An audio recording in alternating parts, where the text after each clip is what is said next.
podcast, all things Nintendo.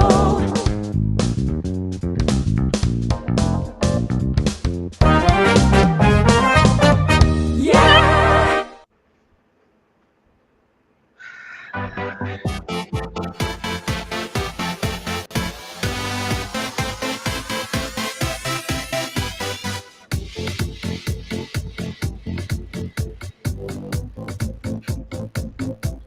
I love how hype we are, and then we got Paul's empty chair. Paul had to get off screen and go dance.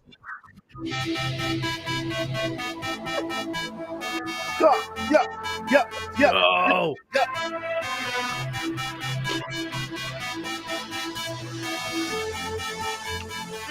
Wait, I gotta show y'all something. Two.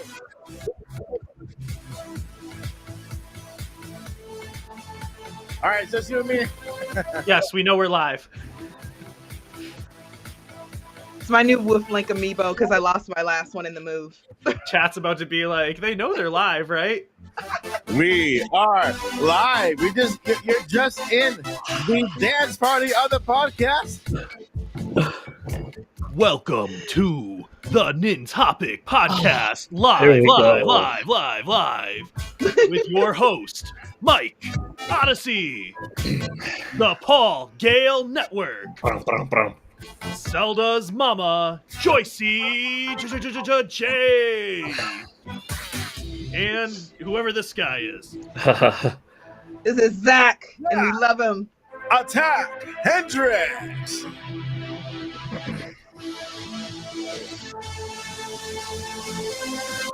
Okay, Mike. Okay, let's start. All right, friends, you are not in the wrong place. You have reached the party, which is the Nintendo Switch 2 Celebration Jam Attack. We are here at the Nintopics Podcast because we're celebrating, guys. There's reason to celebrate, and that's what we're gonna do.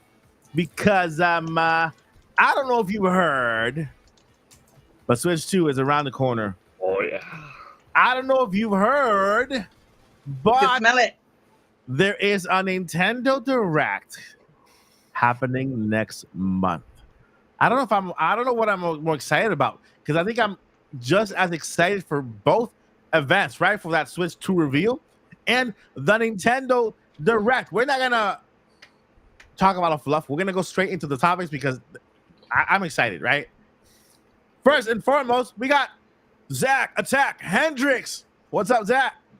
What up, Mike? I am glad to be here. It's been, I think, so, Yeah. I wasn't here last week, and then I was in my car driving back from Chicago on a podcast. And so just being in here with the four of you, I know Lily's in chat. It is good to Shout out to be Lily. here. I am hype. No. Shout out to Lily. She had to work though. Shout Lily's out in the to chat. Lily. No, she's here. She's part of the cast. She's here. She's just in she's just in the chat right now. You Well, know? now the text Part of the part. chat. Yeah, she's a chat lady today. Oh yeah, she's not really at work. No, yeah, it's all the illusion of the podcast. No, none of us work. We live here in this little bubble of the podcast. It's just Until we move to Hyrule, because I've determined that's where we're going to live. Yes, that's my All right. choice for some reason. moving forward to Zelda's mama, DJ Joycey. What's up, Joycey? I'm so glad to be back. I'm so glad to be back. I'm so glad you're back.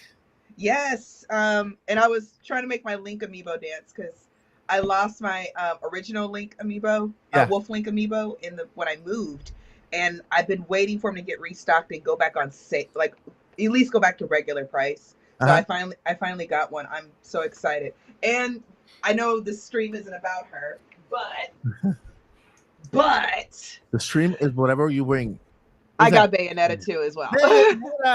Ooh, wait, do I have a clapping? I think let me check. 1, 2. That's not the clap. That's my voice. That's okay. Looking for the clap one. That's not the clap. It's okay. It's okay. So Yeah. Woo. because she was on sale for some reason. I don't know why, but I was like, I don't have a Bayonetta. How do I not have a Bayonetta? Right? Like, what's wrong with me? I don't know. I have the one for Bayonetta 2 for some reason, like a big box that I have never opened. Is just in the back there. That's the game editions. Yeah, it has like the amiibo sets, and it has like a whole bunch of little stuff in like a big box. I'm like, I wasn't a Bayonetta fan when I got it. I just bought it, but now I am because I played number 3. You know, so yeah. Moving over to Miyamoto's neighbor, Miyamoto's best friend, and cousin, Furukawa's illegitimate son. It's legit. It's legit. We're all legit to our parents. Paul, Gail, Network. What's up, Paul? Hi, I'm glad to be here. It's been a good week. Yeah. My non-video game life, I am wrapping up my last week of teaching and did a couple of finals so far. And next we've got 6 more finals to go. And on the game scene, I preloaded, but I haven't gotten to play Little Kitty Big City yet. But it's on the Nintendo Switch. Nice. So I'm looking forward to playing that tonight. But I've been playing some other games this week in preparation for Nintendo Switch 2. I could share that now. Well, yeah, of course. Go ahead, man. Go ahead, do it. I wanted to get, not that it's ever gone, because I don't let too long of a time go on. I don't let too much time go by between when I last played certain games. But other games, it's been a couple of years, right?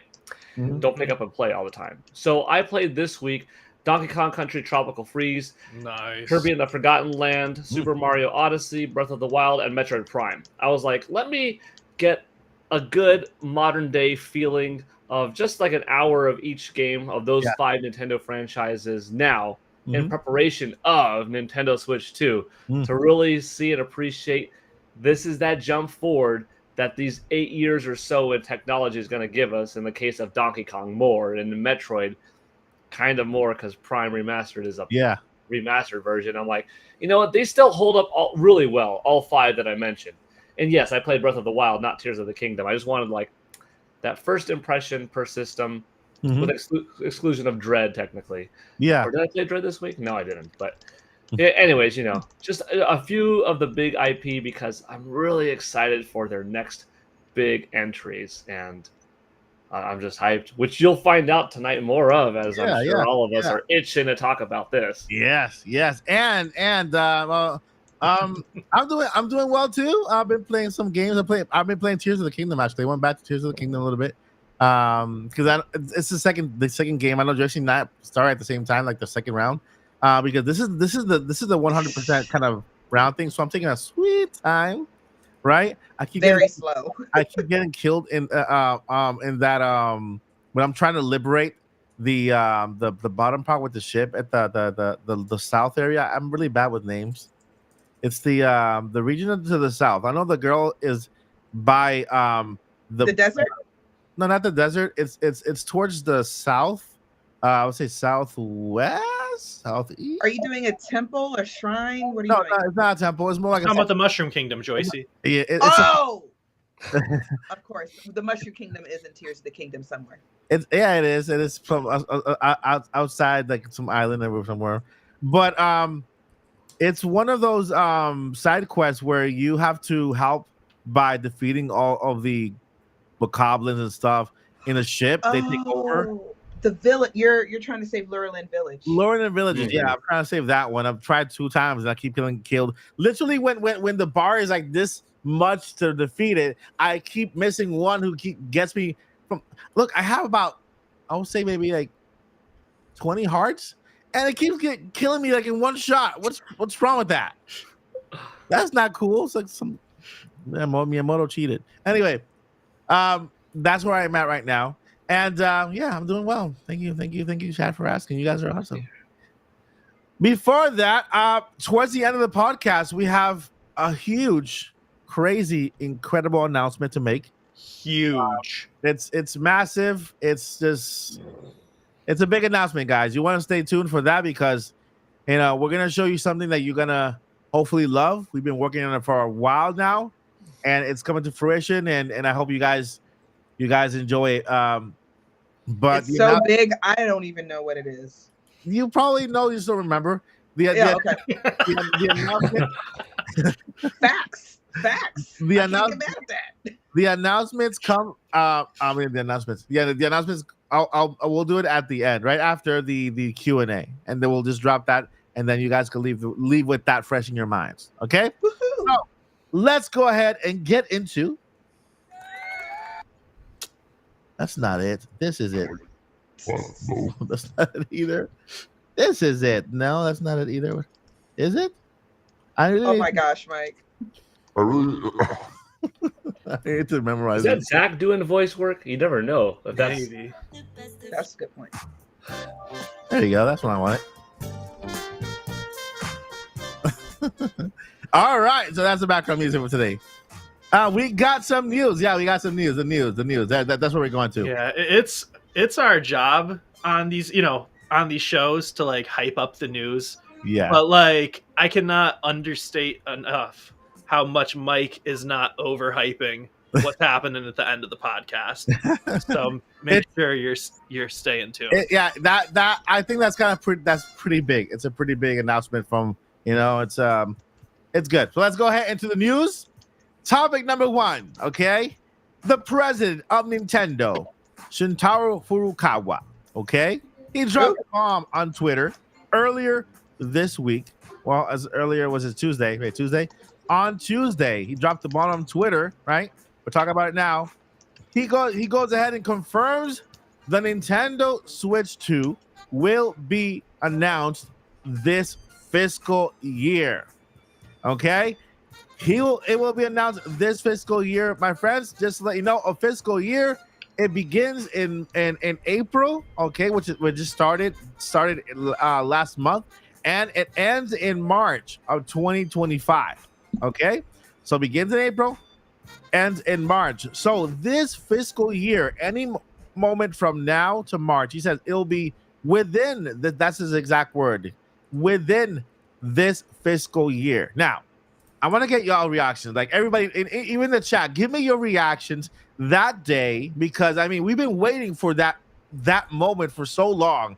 So much speculating, so many rumors, so many apparent leaks, and now we finally get the confirmation that there is a next gen console on the way. Paul, give me your first reaction when you heard the news. Finally. Thank goodness. Go for it, Paul. Gave us that confirmation that we knew about, but it's different. It hits different when you hear it, when you get that acknowledgement. It just means it's not like 3 years away or 2 years away, or technically Nintendo starts development. They always say it. As soon as we launch a system, the next one is in development. Yep. That's always known. But it's just different being like, yeah, expect it in a relatively short amount of time. Within the next 10 months, we're going to give you the goods. So it just felt awesome. It was a really great day in general because we had a sales update. We had more, but that alone, I was hyped. So yeah, can you go over really quick on the sales update information? Gosh, yeah. Nintendo Switch hit 141 million units sold worldwide. That is awesome. And So awesome. Nintendo had their projections raised up a couple of times. Like they were anticipating originally, this much, and then they went to 15.5, and then they ended up doing 15.8 or something like that. It was high. Wow. So whenever Nintendo has their sales quota, they're usually on the more tame side, which looks good. It looks good to say it's here and then beat it, Yeah. 141.32 is their total. 1.2 billion pieces of software sold. So they did another 39 million pieces of software in the last quarter. They expect, and here's a good one, they expect for the next fiscal year to move 13.5 million. That 13.5 is just Nintendo Switch, not Nintendo Switch and Nintendo Switch 2. And if someone says, that sounds a little high, my own projections, ask me half a year ago, ask me 9 months ago, what did I say? I said in this year, it would be 12. So the fact that I said 12 and they're saying 13.5, I was pretty close, meaning they have a little bit more ambition than me because they know something else is coming. So clearly, they've got some software that's going to, that they're anticipating to make it go to 13.5 and or a price drop in the hardware Mhm. or some kind of attractive bundle, Yeah. permanent or not. So that 13.5 is not far-fetched, which will bring them up to 154.8 million, Huh? beating the DS by 800,000. So Nintendo is anticipating by March 31st, 2025, Nintendo Switch will officially be their highest selling console of all time Mm. with just that 13.5. Now, Yeah. Nintendo's modest with their projections. So it might not be 13.5. That forecast might be raised, and maybe it'll be 14.2, in which case it'll just be at 155 million or whatever. So Yeah. it's looking really good on that end, and they updated their software sales. Mario versus Donkey Kong only being out for a couple of months, it did 1 million. Wow. Princess Peach Showtime was only out for 9 days. It came out, I think, March 22nd, and it sold 1.2 million copies in 9 days. What? So that's solid. Another code, Recollection, didn't reach 1 million, but we don't know what that means. I mean, it could have been 500,000 or 800,000, but Yeah. not a gangbuster seller. But yeah, like their top 10 is looking really strong with when the lowest game in the top 10 is like 20 million. That really tells you that you've got a pretty powerful system. The attach ratio is getting very close to 9-1, which is by far the best Nintendo's ever had for a system, meaning Wow. the average user owns 9 games. Now, many of us here, the hardcore demographic, probably has easily like a 70 or 100. No, But I have over 100 games already. so that's really good attach rate, and that's only going to get higher because for every new system that's sold, more games are being sold. Yeah. So it's only going to get better. And as we stop buying systems ourselves because we own them, we're only going to keep buying games. So Yeah. I know You have that a was a question. lot, but that was the gist of everything. Yeah. So me, the interesting is that they still project 13 point something million even after announcing. Oh yeah, another Switch. The Switch 2 is coming. And they did note they could, they wouldn't be too shocked. I'm paraphrasing. They wouldn't be too surprised to see if this announcement did impact sales slightly. Mhm. But the fact that they still went with 13.5 means like, hey, they're still holding on to it. So There's something coming that's going to help. That's Yeah. crazy.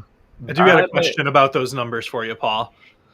So you said it'll be by the end of the next fiscal year, like 154 million? 154.82, I think. So my question then is, how long are you projecting before we cross that 160 that the PlayStation 2 has? Definitely by like my safest number is kind of boring because it's so safe, but by March 31st, 2026. Okay, yeah, that's doable because after the Switch 2 comes out, I'm pretty sure Switch will continue to sell for at least a year. Yeah, even more. That's only asking you to sell 5.2 million in a year after doing 13.5. Yeah. But in that year, you have Nintendo Switch 2 out, but also Nintendo Switch 2 won't be able to be purchased by all 30 million people that want it ASAP. They're only going to be able to crank out as many. They're not going to sell 100 million in the first year. Yeah, they're going to do 19 or something. So Nintendo Switch will still sell as long as Nintendo keeps the manufacturing lines open. Mhm. It could be as early as like September 30th, maybe. Okay. But my safe number, which is a little bit boring, like I said, by March 31st, 2026, around the time Nintendo Switch turns 9, like people don't realize, or maybe they do, PlayStation 2 was dropped down to $100 in 2009, 9 years after it came out, 3 years into PS3's life. And then it sold on for another few years. There's nothing. DS sold on. After 3DS came out, another several million. Wii sold another 3.5 million after Wii U came out. 3DS went on to sell another few million after Nintendo Switch comes out. Yeah. A successful system doesn't drop like a cliff. Nintendo Switch is a successful system. It will have some type of tail.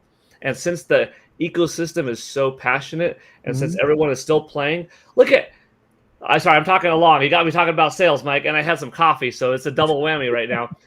In Japan, in Golden Week, which is the last 2 weeks worth of data, 100,000 new Nintendo Switch systems were sold. Okay. 20,000 new copies of Mario Kart 8 Deluxe were sold. So 1 in every 5 new Nintendo Switch owners bought Mario Kart. People are wondering, like, how is that game still selling? Is it? Because the active user base of how many? I had the number right here. Of the 62 million people that are playing, that own Mario Kart, a lot of them are still playing it.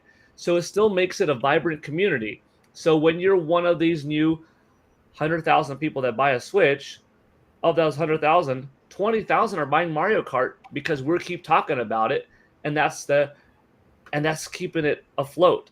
So even when the new hardware comes out, Switch isn't going to be old news. For some people, it will be, this is what I could get now because it's more affordable, because my friends are still playing it, because my sibling is now old enough to join me. Here's a secondary system. Dude, Nintendo Switch is doing it. It's so hype. Listen. I love seeing something I love succeed, because then it means more money to the company. Yeah. And more money going to put into the games that make me happy, and then back and forth. In its 7th year, this is when Nintendo decides to shut down the Wii U eShop and completely stop the online functionality for the Wii U on its 7th year, right? 7 towards 8 year. Imagine when Nintendo will stop service for the Nintendo Switch. This is gonna be like 10 years from now. Not only that, is because now they're developing around the same exact operating system. Nintendo Switch and Switch 2 will kind of be based on the same OS, but just a better version of it. And so now the Switch could literally live for a long period of time. That was my question. Yeah. You're going to have a very good chance. You're going to have a very good chance that your Nintendo Switch Online account that you're playing Splatoon 3 with is going to be able to play Splatoon 3 with that person using the Nintendo Switch 2 for backwards compatible. Or like your Tetris 99 when you want to hop on.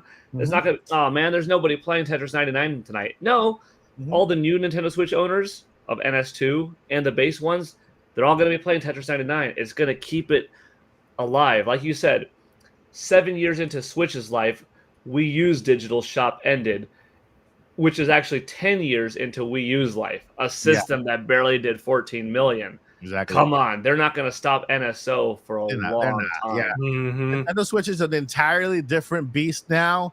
It's I think it's gonna be living forever until we see Nintendo Switch 3 or whatever they call it. But it's I agree. Over to, I want to hear from Joycey. The moment you saw the Furukawa announcing the Nintendo Switch 2. I'm trying to remember. I woke up like really early, or no, I was up really late at night. Yeah, that's what it was when the quotes started coming out, and I was like, I must be sleepy. That okay, yeah, that's cool. And in my mind, as I'm fading away, I'm thinking, as I'm falling asleep, I'm thinking, I read that wrong. I know I read that wrong. And then of course I get up. And my internet, my whole Twitter feed is like on fire, good fire, healthy fire. Everybody's going nuts, and I am able to comprehend words now. So I read it, and then I was excited because for me, news, and I talk about this all the time. I'm not a graphics person. As long as you have to remember, one of my favorite games is still 16-bit, and that's A Link to the Past. Anything better than that is just gravy. Yeah, and the fact that we got better than 64 graphics, better than Wii graphics. They keep getting better. So I'm happy. But what does excite me, the games. All the games are back in the oven now, cooking a new Zelda. I do believe a brand new 3D Mario is completely finished and just sitting on the shelf. Oh, yeah. I do believe that. It's just waiting for the next Switch. I believe that Metroid's getting finished up. And we're going to hear about it next Direct. We'll get into that when we talk about predictions. I think that I'm just excited. And then what about new games? And then there's other games that I have questions on. What if they're not going to go back to this series? Or what if they're going to bring out something new? Allegedly, there's been a rumor forever that Nintendo's been working on a brand new IP. So I'm like, ooh, what's that? What's that about? just really, really, really happy about it. When I think about the sales numbers, especially when it comes to hardware sales, and I wanted to ask Paul about this specifically. What do you guys, all of you, but Paul, because I know he loves like sales numbers. Oh, Dr. Sale. Dude, Paul's like a kid at Christmas today. Numbers? What? Just give me numbers. I'm like scratching at the wrapping paper. I really wish I knew Paul in school. He could have done all my math homework. Anyway, so one of the ways that, and I had told this to Mike too, is that I think that the way they could sell, get to the multi-millions they want to get to or whatever, is if they, well, they're going to have to cut the price on the Switch itself, right? Now, if they cut the price on the OLED, especially those special editions, because this is what I think. I don't know what's in Furukawa's head. I wasn't at the shareholders meeting, obviously. But in my mind, it's kind of like, how do we sell brand new people an almost 9-year-old system? But how do we also meet our sales goal? We don't really care who buys the system. Yeah. Right? So I think for the special edition ones, that I know I would be totally justified in finally getting that really pretty red Mario, Super Mario Edition Switch. If they slash the price on it, I just can't justify buying a fourth Switch. I really can't. That's a good idea. That's a good idea. I like that. And that'll sell to people like us who are fans, right? Yeah. And I mean, do it for all the special edition Switches. I might even pick up a Splatoon. I think there was a Splatoon one too, wasn't there? That's or just the controller. That's genius. Oh, it is. It's genius. I love that. Like bringing back old special editions from the past and just slashing the price. They're still out there already. I mean, I see plenty of them at Target, Walmart. I see plenty of them. I've been wanting that the light version that they did for Pokemon Palkia edition, and I missed out on that one. I think I didn't miss out. I just bought it and then I gave it away.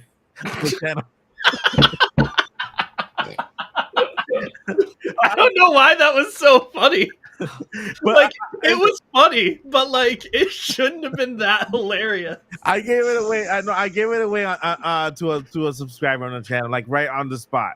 But I didn't miss out on it. I wanted to get it. I want to get it back. The other Pokemon edition one, the one that's kind of like gray, and then also have like the little magenta. That's Scarlet and Violet, right? Scarlet and Violet.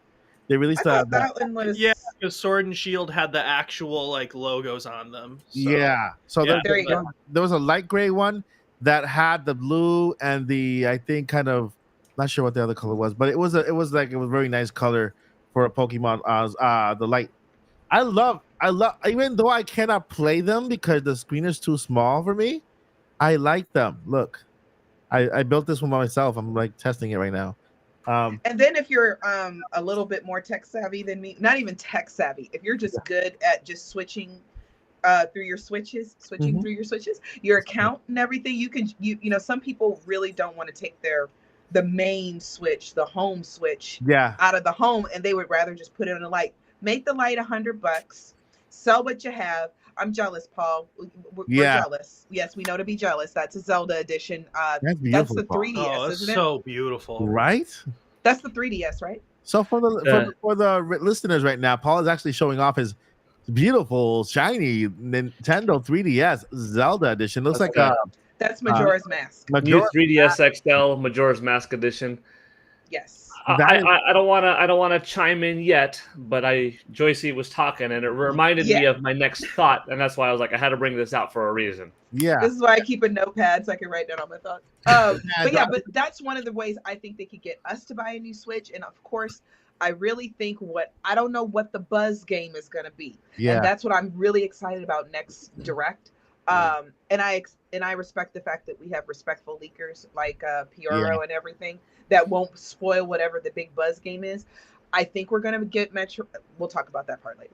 But I don't know what the big buzz game is. It's going to sell to a brand new person. But I do think they can snatch some more. And I don't like using this term because I don't mean it in a negative sense. But if you're a casual gamer, we actually build in gaming to our schedules. The casual gamer is kind of like, okay, I'll get to it when I get to it. But a slashed price, bundles, sales on games, that's going to call the casual gamer. oh, I heard something about a Switch 2, but I don't really need that. I just want something to kind of relax and just kind of chill, something where my friends come over. Of course. And I'm going to just get this system that's already on the market that's on sale. I'm blown away by that idea, Josie. I think if they do that, they can literally get to their goal. They can get to their goal and maybe pass a little bit. If they do bring back old editions from the past, and then kind of just price drop. I want to get some so I can collect them more, and so I want a Mario one. Yeah, the Mario one too. It'll be awesome.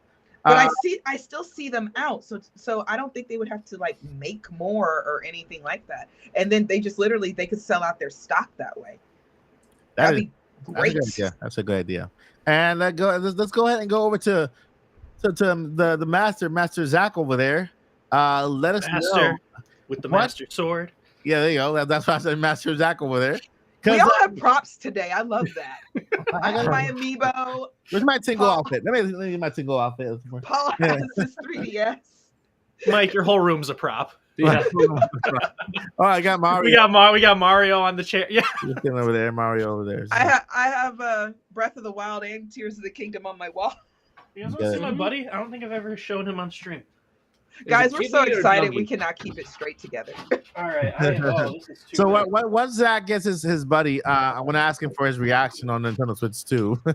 Oh, you said buddy. I thought it was a cat or a dog, but it's a Pokemon. What nice. is That's Pikachu. Go ahead, just leave that in the back right there. Yeah, because we want to see that.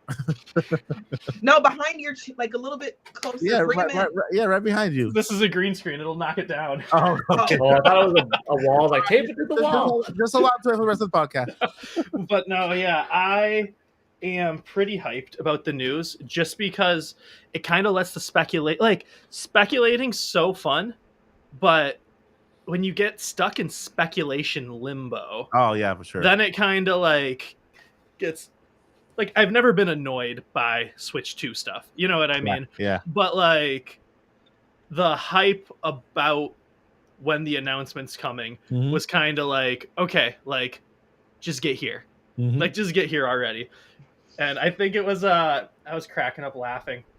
Nathaniel Bandy posted after he posted on Twitter after the shareholders meeting. Yeah. He said something along the lines of I can't find it. Whatever. He basically was just like, hey, all the Switch 2 leakers were right after the 87th try. He was like after 4 years and 87 tries. I mean, you throw out so many darts, you're gonna get one. Yeah, and I remember talking with Nintendo Prime on his show at Summer Game Fest, like 2021, about my thoughts on when the Switch 2 was coming before the OLED even came out, Yeah. And so, it's just nice to have the confirmation. I really appreciated that we were told that the Direct in April or in June will not have the information, just because it lets us speculate on other things. Of course, yeah. Like I like that they have given us expectations coming into this Direct. He was firm about it. He was like, hey, just let you know, no Switch 2 for the Direct. Let me be clear. And there was another there was another translation that sounded even kind of not rude but more firm about it, because people are still gonna, where's the Switch 2? Where's the Switch 2? Oh, we know coming one, even though he said it and like we now know 1 week before that Direct, we're gonna see so many people. Okay, here's why they can drop a surprise Switch 2 announcement in the Direct. Don't let it go. It's gonna happen. It's not even the clickbait videos are gonna be crazy with that. Yeah, and so I just like that we've all been so excited about this next chapter. I think I've been here since January. We've been talking about this every week since January. Yeah. And we now have more real information. Yeah, I agree. So a couple, I think it was yesterday. Yesterday I made a video, and I think that very interestingly in this video, I got -5 subscriptions. What? Why? Why did this happen? Because I said that, okay, my friends, I'm going to give you only so much information regarding Nintendo Switch 2. Now that we know it's coming, why? Because I believe in the surprise factor. I believe in the wow and the what Nintendo says. We want to delight. We want to wow and delight you. We want to make sure that you are surprised and delighted, and that surprise factor and that kind of joy Christmas morning is there when you see that first Nintendo Switch. So I will be limited on my leaks. I will not spoil it for you. If it's something internal, like, okay, 12 gigabytes of RAM, 255 gigabytes of storage, that's good information to know, because at least you can prepare. Mhm. Want to get more than that, get an SD card or whatever. But if the Switch has 3 arms and 2 legs and 5 eyes, I'm not going to tell you that information, because I think that's too much of a leak, and that'll spoil and ruin the fun for you. So I understand that I can grow my channel like this by giving you every single leak ever created, but I don't feel right doing it. I don't feel right just spoiling the fun for a lot of people, especially Myself included. especially if the leak itself, it doesn't come to pass, right? I don't want to just give you information for information's sake, just to put a Switch 2 on my thumbnail, right? I will make Switch 2 videos. I will talk about Switch 2 moving forward. Yeah, but when it comes to leaks, I have my limits. I don't want to cross that line, so that we can all enjoy this journey together. Now that we know that it's coming, right? Now that we know that it is this fiscal year, why not just be just a little bit more patient and find out what this thing looks like? Because I know with that Tears of the Kingdom Switch leaked, I'm like, I'm not gonna talk about that. The system leaked, right? The actual design for the system leaked, and I ignored it completely. I didn't show it. I saw it, and I'm like, man, it's ugly, but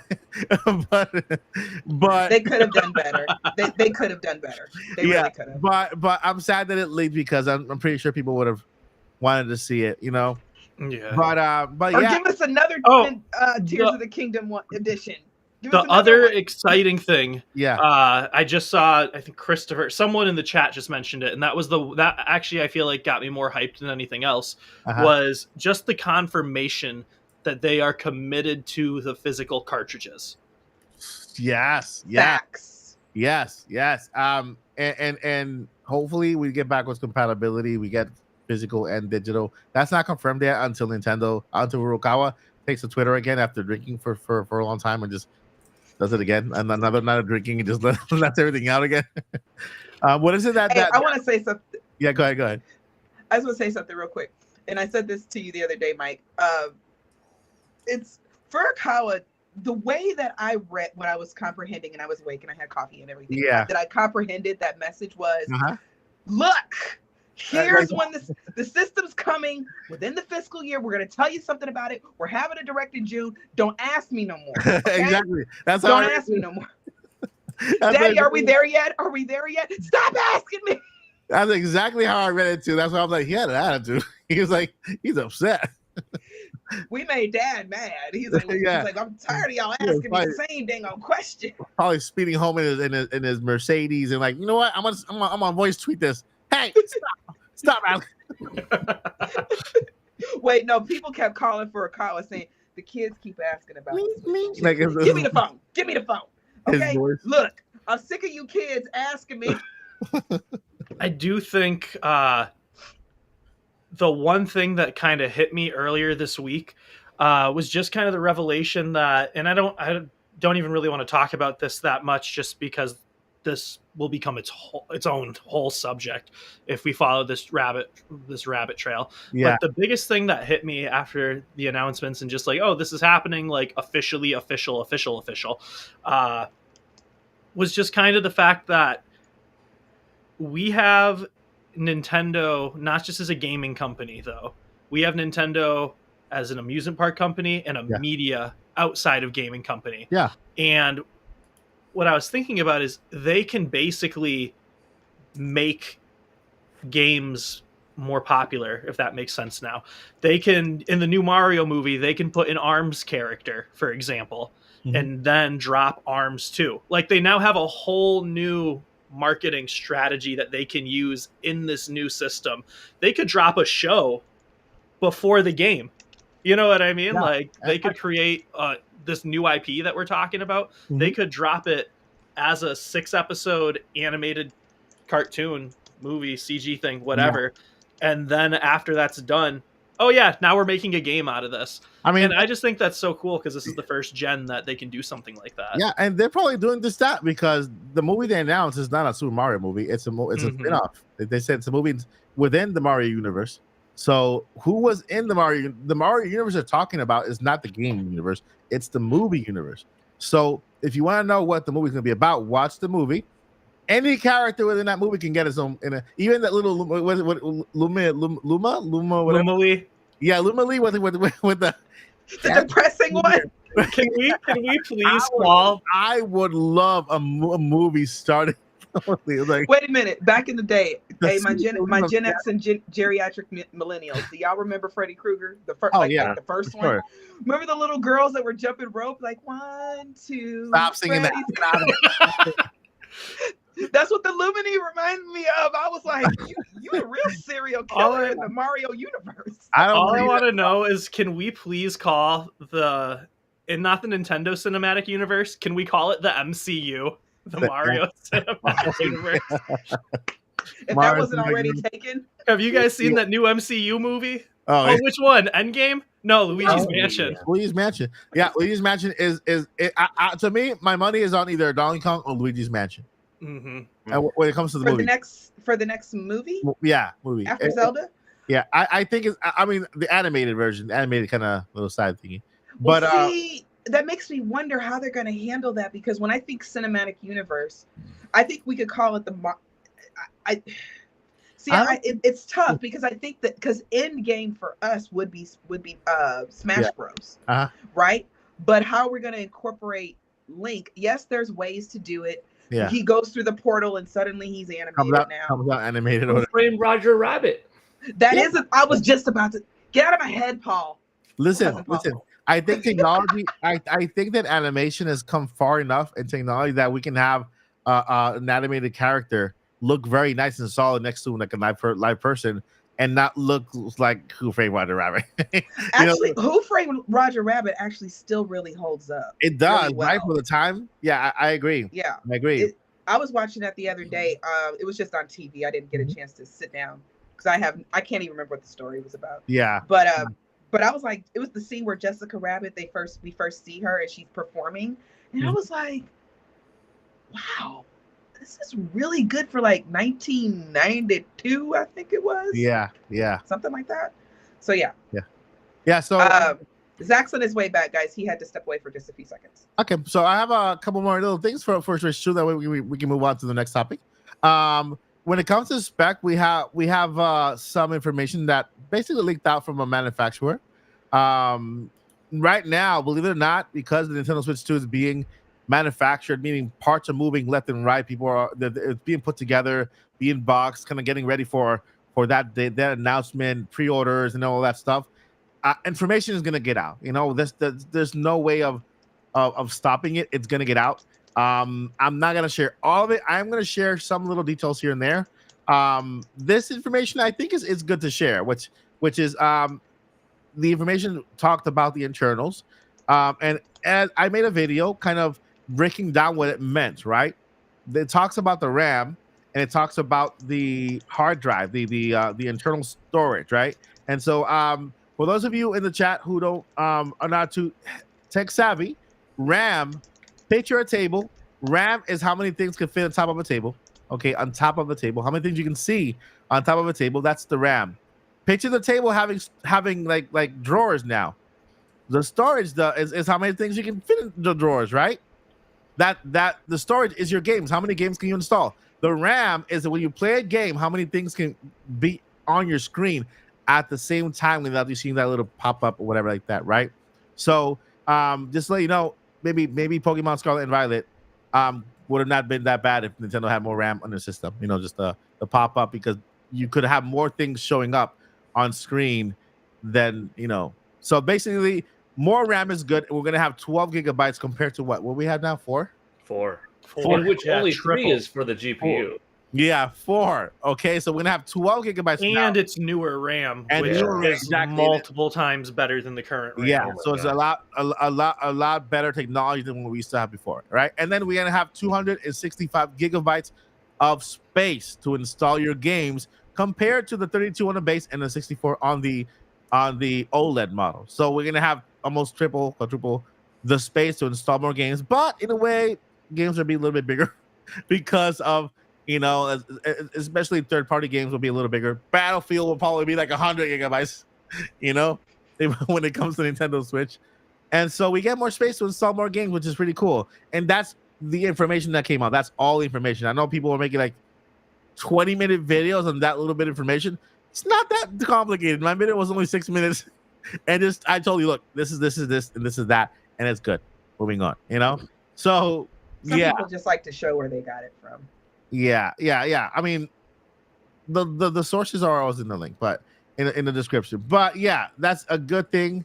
Let's see here. Now, everything is looking very, very, very familiar, right? Like, for example, yeah, Nintendo acknowledged the existence of the Nintendo Switch 2, right? And so fiscal year ending in March next year. Did you know that? Let me make sure that before I tell you this little thingy here. Okay, this is March. Wait, March? No, I'm looking at the wrong year. Hold up. Let me go back to 2007. 2017. March 3rd, which is the release of the Switch, right? On 2017 was a Friday, right? Did you know, gaming? Never mind. It didn't pan out. I thought it was gonna be the same day, but it's not. But March 3rd on 2025 is a Monday, so it doesn't really work out. So it's not gonna be in March unless it's March 7th, which is the Friday. March 7th is better than the 3rd though, because then it satisfies my desire of it lasting more than Xbox 360, Xbox One. Remember? Yeah, I remember that. Yeah. That's 8 years, the longest ever of a modern console to have its successor. Nintendo Switch just has to come out on March 4th or later to beat that record, and then to have the longest gap in between console and successor. All right, so let's say Nintendo does follow the same exact pattern. Let's say the people who are out there are a little bit superstitious. Hey, Switch became the most selling console of all time. We just broke the record, and let's go ahead and kind of repeat the process to see if we get the same results. So where will we put the first trailer? The first trailer, because Nintendo, the president of Nintendo actually confirmed that they are doing phases for information on the Nintendo Switch 2, or whatever they decide to call it. They're going to release information in phases, just like they did with the Nintendo Switch. Phases. So the first phase, done. Admitting it's here. The next phase should be the trailer, right? And so let's say Nintendo does follow the same exact script they did with Switch. When is that trailer dropping? Well, real quick, speaking of phases, I just want to say we hit the first phase of 50 likes on the Mike Odyssey YouTube channel on this video. So thank you guys so much. You. And there are 90 people watching on the Mike Odyssey YouTube channel. So if anyone else wants to drop a like, those go a long way in helping more people hear this news that Mike's sharing, because he is closing in on 50K subscribers. Thank you. Appreciate that. Appreciate it. Wait, hello. Pika, pika, pika. I just installed that when you took out your Pikachu. We're never gonna get the buttons right, are we? There we go. So yeah. If Nintendo decides to follow the same exact pattern they did with the Nintendo Switch, because it's looking like it. It's looked like it. They released the trailer in October of 2016, right? October 15. October 15, 2016, right? That's That was like October 20th. So. October 20th. Yeah, that's the first trailer drop. So let's say Nintendo does decide to drop a trailer in October of this year. We got to see the Nintendo for the first time in October, the next system. Then if Nintendo decides to follow again the same exact script, January will be the event. the actual event for the Nintendo Switch 2, where they take stage and they do all the little cheesy They stuff, explain the specs and they everything. you know, yeah, they explain the spec, they talk about the game, they do the little skits and all that stuff. I'm not sure if we're gonna get that wild of a Nintendo, because Reggie was the comical one, and Iwata, you know, they were very creative. But then March 7th could be the Nintendo Switch release, the Nintendo Switch 2 release. Thoughts? Oh, by the way, there is a apparently, I don't think I could believe it. Code name out there that's it's going out and about. Apparently, the code name, I'm not gonna say it because I might have people in the Philippines watching, and it's a curse name in the Philippines, so I'm not gonna say it. Oh, but it's Japanese, isn't it? And it just means plan in Japanese. I don't know, but M-U, we could spell it, M-U-J-I. yeah, there you go. Yeah, it's Yeah. That's what it in Japanese it means plan. Just like certain words that are in Spanish sound like something else, but they're not. But you know how like the Nintendo NX, right? Nintendo, the N for the NX is Nintendo. The X kind of, you could say Switch. It Switch. So it kind of went with it. That name doesn't really kind of hint at anything. The Dolphin. Oh wait, they said it means plain, not Yeah, plan. it means plain. Oh, it means plain, like plain old Switch. I don't know. Plain. No, Hmm. like an open field. But then the question is, what does that mean in like, either their office or a Japanese culture? Exactly. Like why did they choose that? Yeah, because the littlest thing can mean something in a different culture. Yeah, you're right. So yeah, that I'm not sure. That's not, we don't know, because Nintendo never released a code name. We don't know if they are going to release this time a code name this time around, you know. But what we know is that if they follow the plan, we could see it as early as October, and then we can then see a June event and then a March release, which will put like from now to October. How long we have? About 3 months, 4 months. What month is it? May, June, July, August, September, October. 5 months. 5 months. From 5 months to then June, January is like 4 months. 3 more. Something like that. Yeah, the fourth month, and then from January to March is like also kind of 2-3 months, in that kind of plane there. Do you guys agree with that kind of timeline, or do you see? I think it's a little bit. I think it'll be a little bit later than October, but I think what's going to be telling, in a way, is when we start talking about the direct stuff. So y'all hold that thought. I think what's going to be more telling is the direct, and I'll tell y'all why. Because another thing I was thinking about is that it can't be too close to holiday season. Because in holiday season they're focusing on still selling Nintendo Switch console games. But and Paul, you correct me if you think I'm wrong.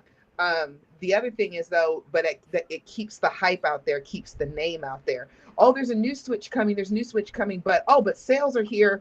My kid's been asking for this system for a while, or I've been wanting this system for a while. I don't need a Switch 2. I'm just going to get whatever's on. I'm going to get whatever this is. This is fine. You know what I mean? And now parents, kids, everybody can do research. It's a old system now. There's plenty of videos on YouTube.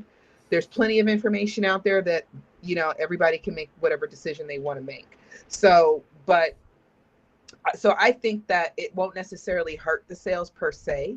I think that it just keeps the name out there, because Nintendo already knows this holiday is going to probably either match our expectations or it's going to be lower. They already know that. And that would have happened even without the Switch, the Switch 2. Yeah. So, Nintendo's job is how do we convince you to buy a new Switch? How do we convince you to do that? And for the gamers, the ones of us that already have 2, 3, and 4, and 5 Switches already in our homes, they're going to be looking at us like, how do we sell you another Switch? And the way we do that is they keep engagement with their fans, which is, look, kids, another system is coming. We're going to talk about it later, but for now, this is what we have going on. This is it. Yeah. So Yeah. I'm looking forward to a price drop so I can justify to people who come to my home why I have 4 Switches. It only used 2. Yeah. All right, so I think that's a good segue to move into the next topic of today, right? We know Paul that. wanted to say something, I think. Oh, Paul, you want to say something before? I thought you did. I did want to say something earlier about this, and that was not that Nintendo wants to take up more of their manufacturing space. Yeah. But at this point, Nintendo Switch components are cheaper to make, so the profit margins are higher than they were originally. I think a good way how to bust out some more Nintendo Switches would be to have something no bigger than this and call it Nintendo Switch Micro, because now it's one new device. Yeah. It's $80. Maybe it does have a clamshell, not dual screens, but you do have one screen on here, no detachable Joy-Con, so kind of operates like a Nintendo Switch Lite, but even smaller and more compact. And just maybe has a little bit of a bloop just to protect it, because it's in your pocket. It's supposed to be on the go. You could take the other ones, but you kind of have to have fairly big pockets. Now, why would anyone want a smaller screen? Well, people want different devices for different reasons. How come everybody doesn't get the biggest smartphone? Some people do want a smaller screen to hold in their hand. Why doesn't everyone get the biggest of blank? Because form fitting is important. Would everybody buy it? No, but the hardcore Nintendo enthusiasts probably would be like, I got to get the other model because that thing's cool. It's kind of like, why did you buy a Game Boy Micro back in the day when you already had a Game Boy Advance SP? Yeah. Different form factor. How come you double dipped and bought a 2DS XL, a 2DS instead of a 3 when you already had the 3DS? Because it was one more thing to pick up, So I wouldn't mind seeing no bigger than this, maybe not the clamshell, because that's one extra component, a hinge. Yeah. But if you could get Nintendo Switch in some capacity down to $80, and I say 80 because the 3DS originally came out at $250. The cheapest 3DS was the 2DS at $80. So if Nintendo was able to get a $250 device down to $80, who's to say they can't get Nintendo Switch Lite, a $200 device, eventually down to $80? Yeah. Or if they can't, a new form factor of getting it down, because $80, not that it's throwaway money, but it becomes such a significantly easier price point that if you have like an $80 system around the holidays, if you did launch this Nintendo Switch 2 trailer and you've got a system that cheap, it's gonna be like, you know what? That's and isn't okay. the Pro coming out this year? The this is hard to PS5 pass Pro? up. Oh yeah, the holiday. That is the rumor. Yeah, that's a rumor. Yeah, holiday. See, There's also another important date, and that is August 8th, approximately, because August 8th will be Nintendo's next fiscal report, detailing April 1st through June 30th data. So at that point, they will have had their June Nintendo Direct. They will have had July with the NES World Championships, and then later on, early August is going to be their next presentation to say this is how we did in the last quarter of April 1st through June 30th. And then the Nintendo Switch 2 is going to be brought up again, and this time it's going to be, maybe that's their next phase. Like, this month we have something light. Maybe that's the codename month. Yeah. Maybe October is the trailer month.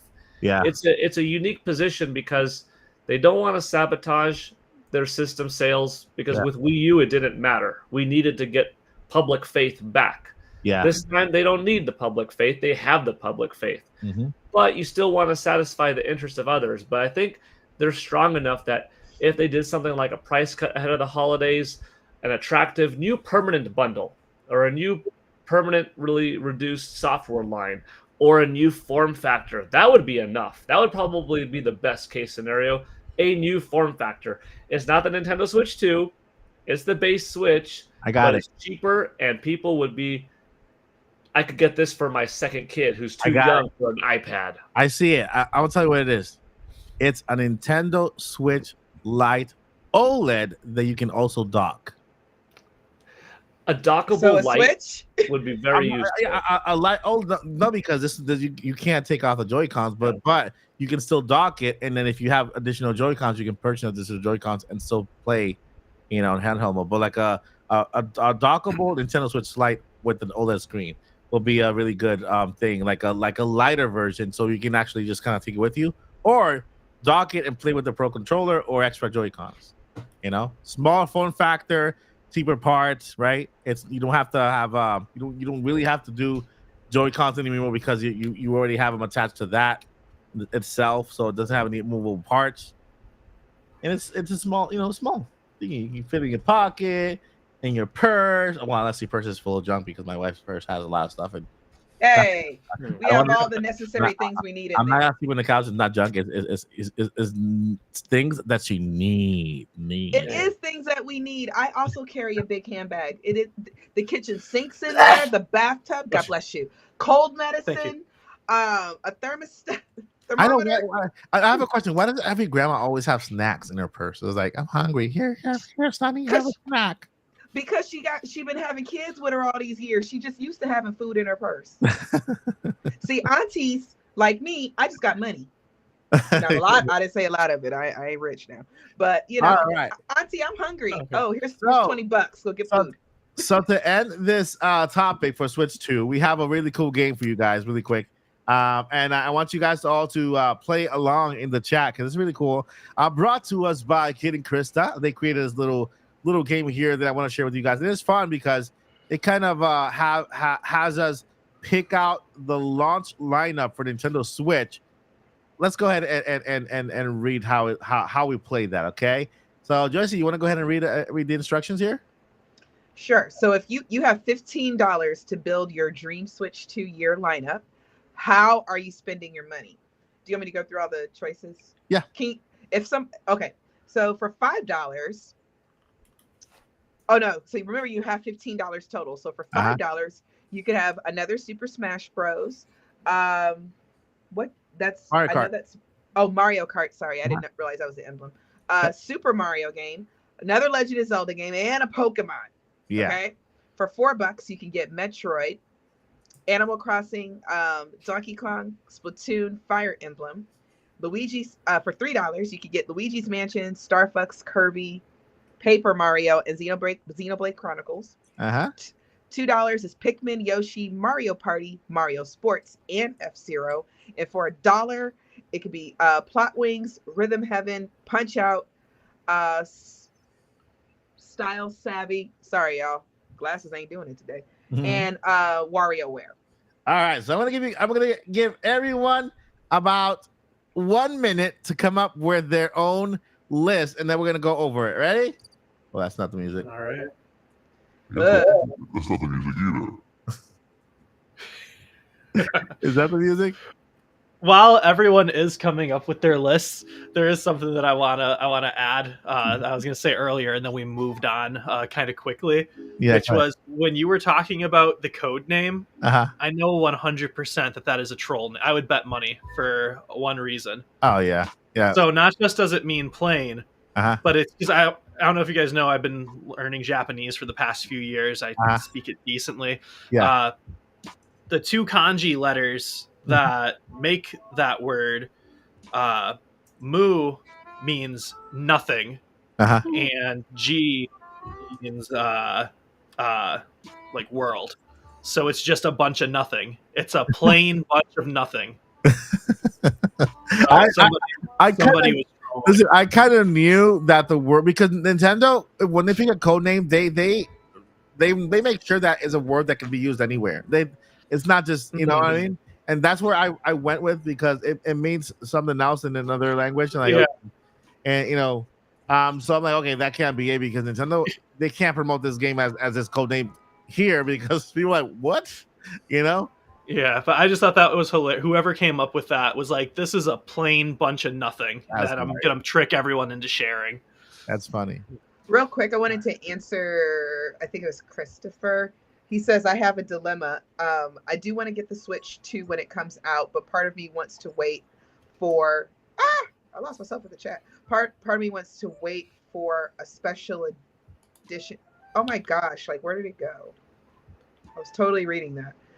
Wants to wait for a special edition Zelda Switch 2. I think Joycey and Lily would have the same problem. Yeah. While we're if anybody hasn't figured out the trick to the game yet, for those that are still planning their game lineup out, let me just go on Auntie Joycey's rules for having fun.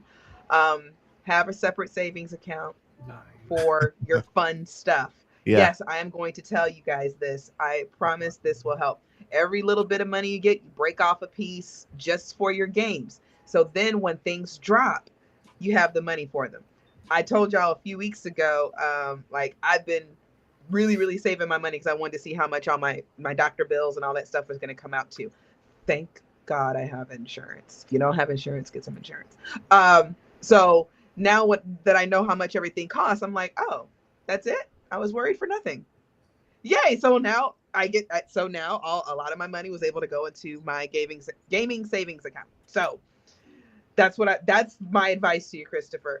So then that way you can get a Switch the day, the week, the month, the year it comes out, because we're not going to get another mainline Zelda until probably at the earliest 2027, maybe. And then it's going to get delayed to 2028, 2029, or 2030. So you have time to save for a special edition Switch and Switch 2, and then still get the one at launch. Nice. And then, of course, there could be some surprises in between. So we don't know. That's good. That's good. So how's everybody doing with their lists? I see a lot of lists, really good ones. And I'm like, I should have done that one, too. I got 3D. Yeah. I'm going to go ahead and start with mine so that you guys can go ahead and then I see a lot of good ones in the chat. I might highlight a couple of them. All right, so I'm going to start with my list, okay? From the tier 1, I know Smash is a good game. Mario Kart is basically the best-selling game. That game is a system seller, so I know anybody who plays Mario Kart will probably buy the Switch 2 with a brand new Mario Kart added to it, depending on what's available, right?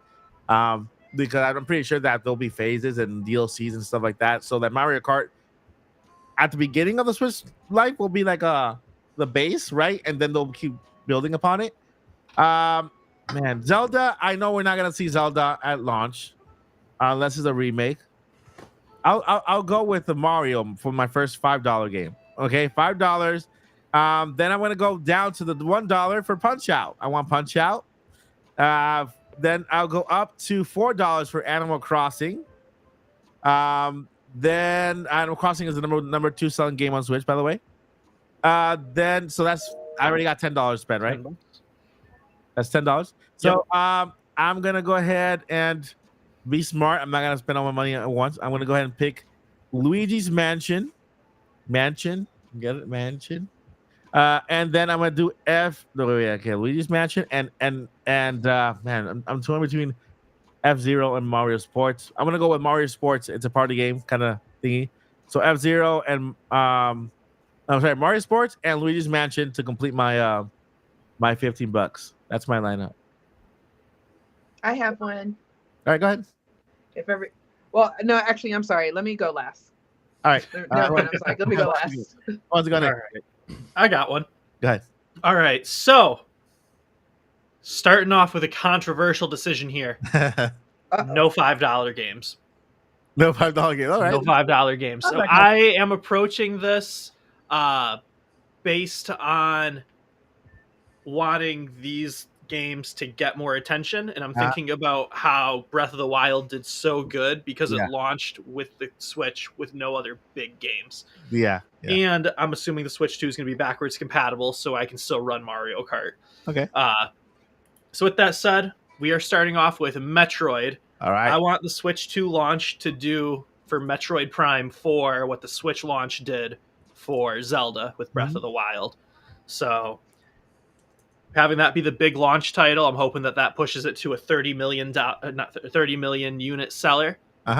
After that, I am going with some smaller franchises because there's not going to be that many games available at launch. So some bigger but underloved franchises. So we are going with Star Fox and Xenoblade in the $3 section. Ooh. Star Fox needs some love. and Xenoblade is critically acclaimed, but it's not a household title. So having those be the two biggest games launching behind Metroid, I think is going to do some really. Basically, I'm choosing my list based on doing good for the franchises. Yeah. And so after that, we are going to go on the $2 games. Once again, I'm kind of trying to revive these dead franchises with Yoshi and F-Zero. Okay. I would love another Yoshi's Island. Yoshi's Island was one of my all-time favorite Super Nintendo games. And that puts me at $14, which is exactly enough to sneak in a new Punch-Out. Nice. So that gives us 1, 2, 3, 4, 5, 6 games at launch. That's beautiful. That's actually a good lineup there. Pretty good lineup. All right, Josie or Paul? Go, Paul. Josie said she wanted to go last. Yeah. Okay, right. So this is what I think Nintendo should do, right? Not necessarily what I want. How would you spend the money if I were Nintendo operating and I had $15 worth to pick this? So I'm kind of going on that because it would be a little too easy to say, well, Zelda's one of my favorite franchises ever. I want that one next. Mario's one of my favorite. I want that one next. So I'm trying to do kind of my favorites, but also kind of like what Zach was saying, what I think would be beneficial for the company long terms. So I picked a new Super Mario, like as a launch game. This is 12 months. It's their biggest IP, came off of a hot movie. I'm dying to play it personally, and I want to see what the next flagship character in a big 3D Mario game is like, and start off the generation with a super recognizable, incredible game. Yeah. I picked Donkey Kong because Donkey Kong is having a land in Universal Studios. Donkey Kong got some boosted popularity thanks to the movie. We might have a Donkey Kong movie as the next film.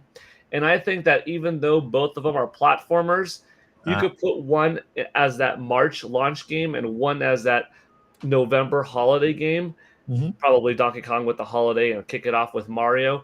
Yeah. And they could look different enough that you would satisfy two different audiences, despite them both being platformers because they're operating differently, and show this is how gorgeous this system is capable of in terms of visuals. Yeah. I put in Punch-Out because it's a different type of fighter, and it's an IP that if you put it in like March 2026 at the tail end of that 12 months, now you're looking at a happy, healthy, maybe 18 million install base, and you've got this cool, fresh experience of a familiar IP, but it's dormant, and bring it back. And it's just, you don't have any other experience like that out there. It's not a normal fighting game, but it's Nintendo's first fighting game. Yeah. F-Zero, because I don't have Mario Kart on my list, and I'm thinking Mario Kart maybe as a second year, but have a racing game to satisfy fans who want a racing game. And I threw F-Zero in there, especially coming off of F-Zero 99 being a little bit of a resurgence. So a first-year title, like maybe May or something like that after it's been out for a couple of months. And finally, Star Fox, because I've been waiting for Star Fox personally for forever, and I think that is one of the most valuable Nintendo IPs that they haven't figured out how to properly use, because you've got this ragtag group of characters that you could make a whole movie or an animated TV series that's kind of like picture Guardians of the Galaxy. Guardians of the Galaxy. Yes. And there you go. And you emulate a little bit of what Insomniac Games does with Ratchet and Clank, and you make the next Star Fox game this action adventure game, but also with flight and online, and you throw that in as like the October release. Those are my 5: Mario, Donkey Kong, Star Fox, F-Zero, Punch-Out, that I think would be a good first year, and I would personally like to. So I kind of try to make it satisfying what I think they should do and satisfying me. I like our Venn diagram, Paul. We had 3 in common? Was that? I think we had 3 in common. I like so. our Venn diagram of choices. And the only reason why I didn't put Metroid is because I'm thinking / kind of hoping that Metroid Prime 4 finally comes out this November and that we see it next month On Switch. On Switch. So Okay. if we didn't, I probably would put Metroid there as a visual showcase. Yeah. To show off on Nintendo Switch 2 in that first year, and to also maybe bring in that valuable first-person shooter crowd, especially if it has some robust online multiplayer like Splatoon, but for a little bit teen plus audience, maybe. Yeah. But anyways, that's mine. All right. So now You almost can't go wrong. Zelda's Mama. I want to hear what you got. What you Yeah. got? How much money did you spend? Did you meet your quota? Go ahead. Based on the instructions, only based on the instructions, Uh-huh. technically I could afford them all. Really?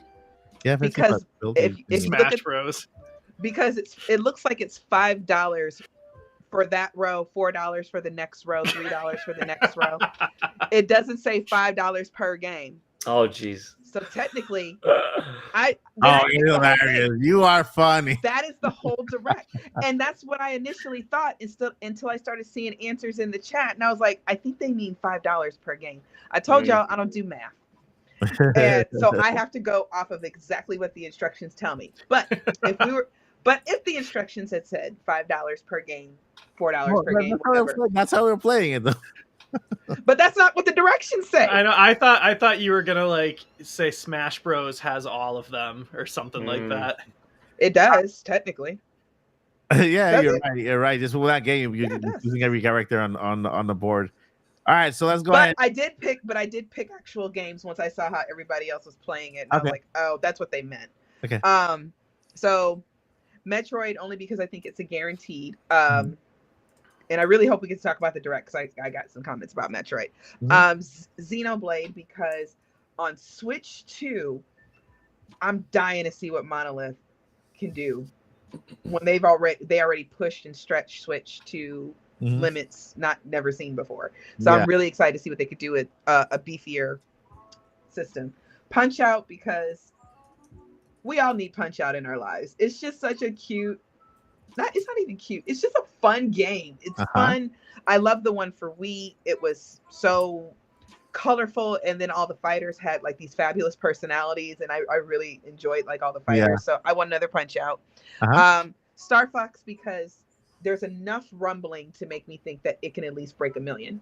And I think people need it. And then Fire Emblem.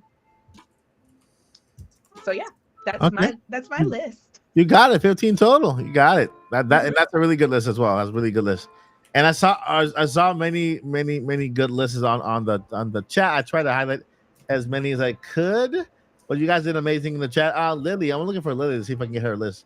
If she did one, did Lilly make a list? I don't think. Let me double check. Nope, no list from Lilly.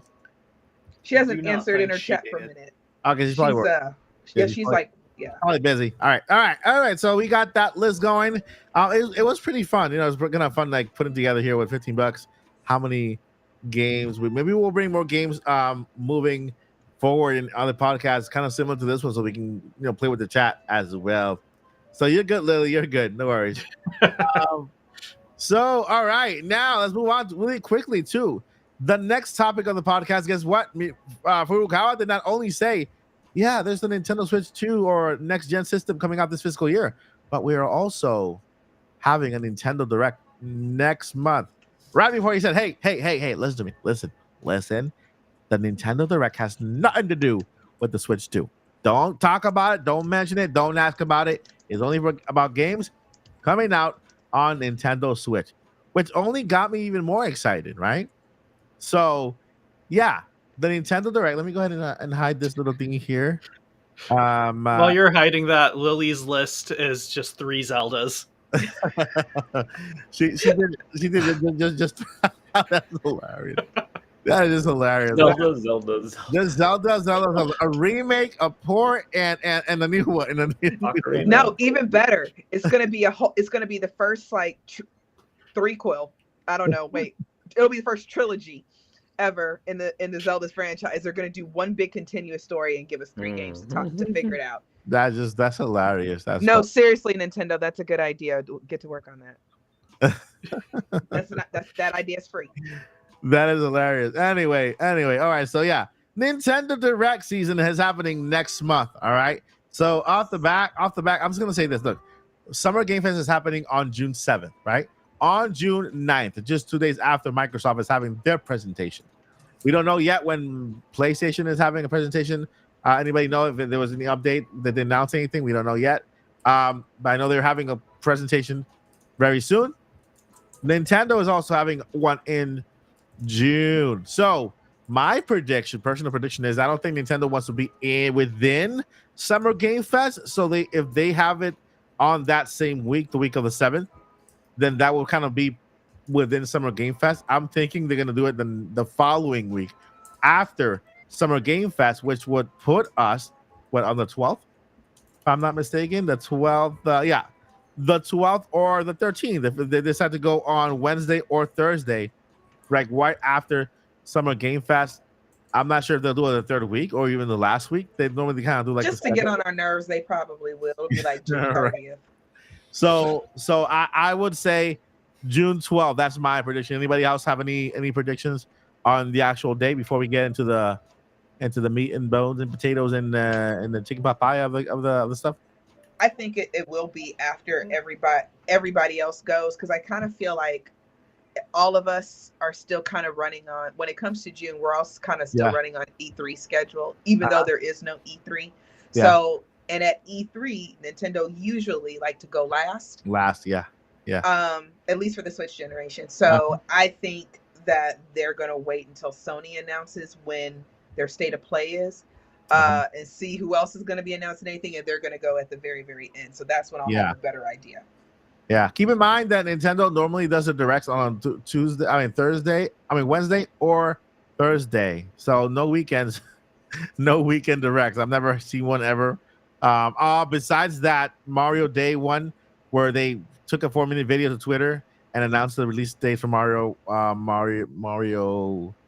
Paper Mario, and Luigi's Mansion. On that day, that was in the direct. That was just 4-minute video, but 12 minutes. The 12th or the 13th of June is most likely could be the direct thing. Now, when it comes to games, that is what we're all looking forward to. Video games for the Nintendo Switch. I am going to go on a limb and say, hey, this could be the it's not the last Nintendo Switch direct. It could be the last direct where the Switch stands on itself by itself on a direct, right? In future directs, it could be sharing the stage with Switch 2 or whatever they decide to call it. And so with that in mind, what games would you like to see? Wrong answers only.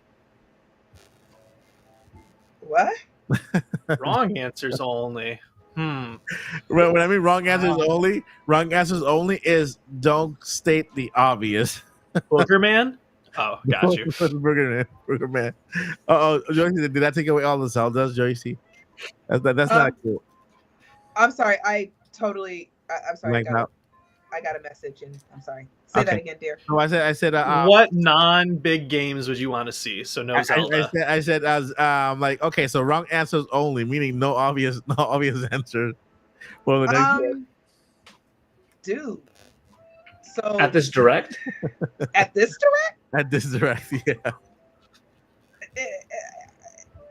And they want to sell 30. How many million we gotta sell?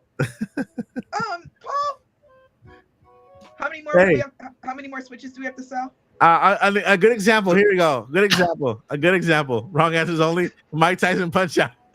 I would buy that again. I would buy that. Mike has redeemed himself. Mike Tyson has redeemed himself in my eyes. Elden Ring. I want to see his fight. He has a fight coming up. I can't wait for it. Yeah, in 2 months. Yeah. It's gonna be GTA 6. Perfect Dark. You got Perfect Dark. Xenoblade Chronicles. Grand Theft Auto 7. Wow. No, I'll go with my usuals, which are still not the big hype games. I would like another Diddy Kong Racing. Okay. Yeah. I would like another RPG style Mario Tennis. like the one that they had for the Game Boy Advance Power Tour. And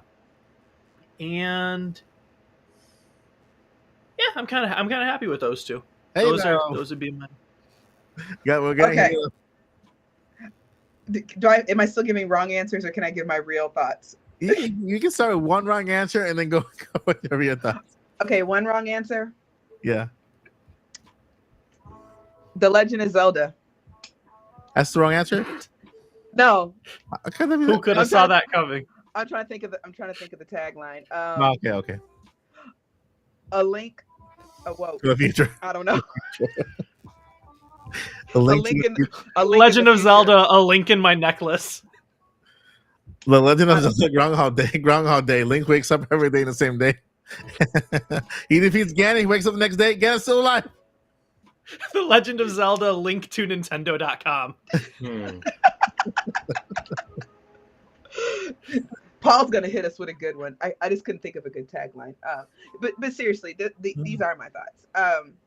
Next Direct, my biggest prediction is for Metroid, because Metroid's been on the table for a long time. Okay. I believe Nintendo, because they did it with Breath of the Wild. I do believe that it's going to be cross-gen, because the way that that game's been. That's the winner. Finally. That's the winner. Legend of Zelda: Link Between My Tears. Yeah, that's the winner. I do think we're going to see maybe not a full big old remaster like Metro Prime 1, Squawka the Cuckoo. Why'd I get y'all started? No. I'm not As a woman, nobody wants that. None of us want that. I speak for all women in that case. We don't want that.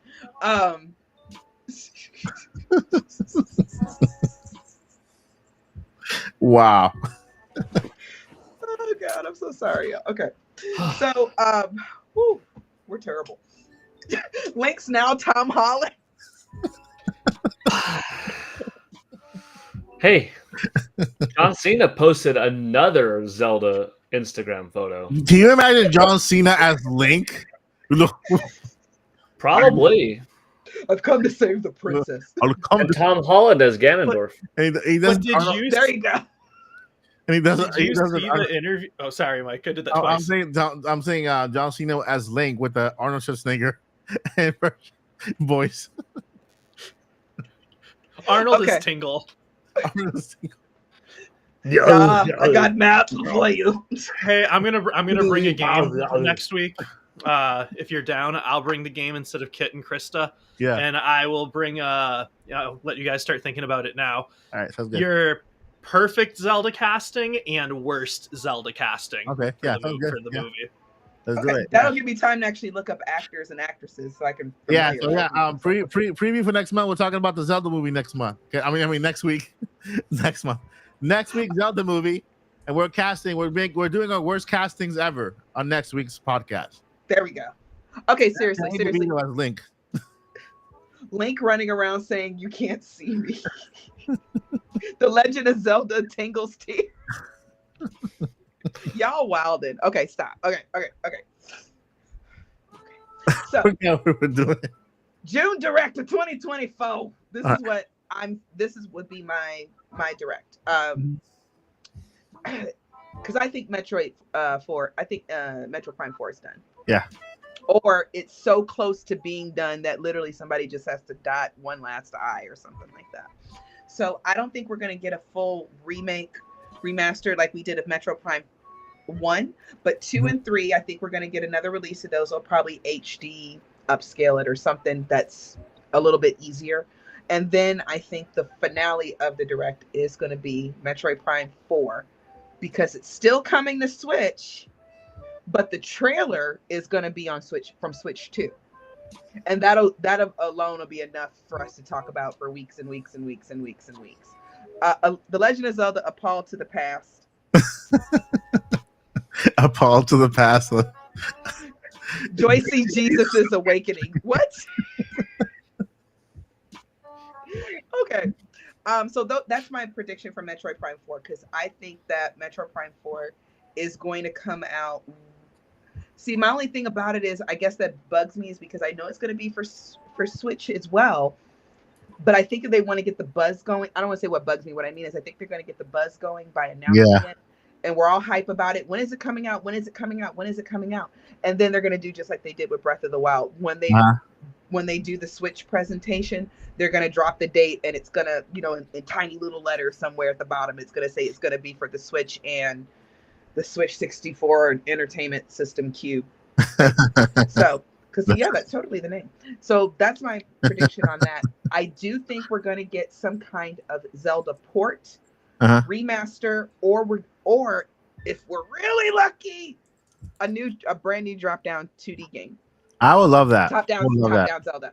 I would so love that. Like a brand new one, like a brand new game. Like it's new. It's a new entry in the timeline. It just makes that would be awesome. Confused. I would love that. So because Zelda does bring in numbers, whether we like to admit it or not so much in the past, but it does now. The Legend of Zelda Tingle's bakes cookies. It's like a nice little game, I would love that if it were like a Candy Crush kind of game, where with Tingle just kind of with cookies, in like a Legend of Zelda theme music behind it. No, wait a minute. No, somebody said The Legend of Zelda linked to Ganondorf's internet. What? Y'all are wild. Linked to Ganondorf. That's great. I would also, because this is just my own headcanon for life right now. Oh, yeah. The Rise of Gan. That's a good title. That's a good title. Now, see, that one looks legitimate. Yeah, that could be a title for real.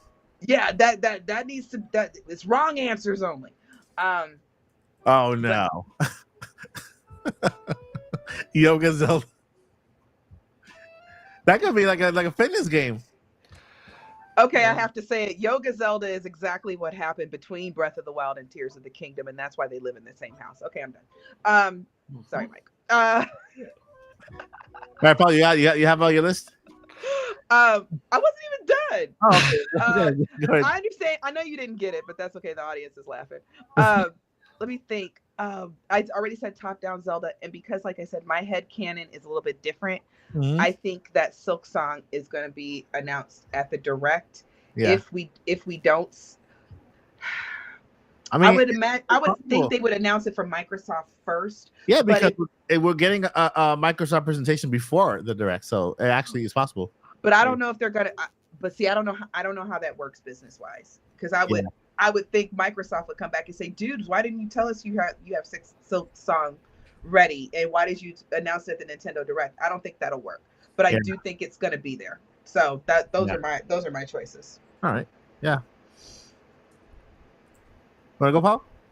Yeah, I'll give you my one non-obvious one that. Like, this is the one that nobody would be asking for, and then this one would show up. And this was hard to pick because, honestly, a lot of the other ones I'd be happy with. Yeah. So in the fashion of, okay, it's a last year for the system before new hardware comes out, we're going to port some games from Wii U or 3DS or GameCube and stuff like that. But the one that they show up that nobody asked for was a new Devil's Third. Not that it was a bad game, but it was a Nintendo published game developed by THQ.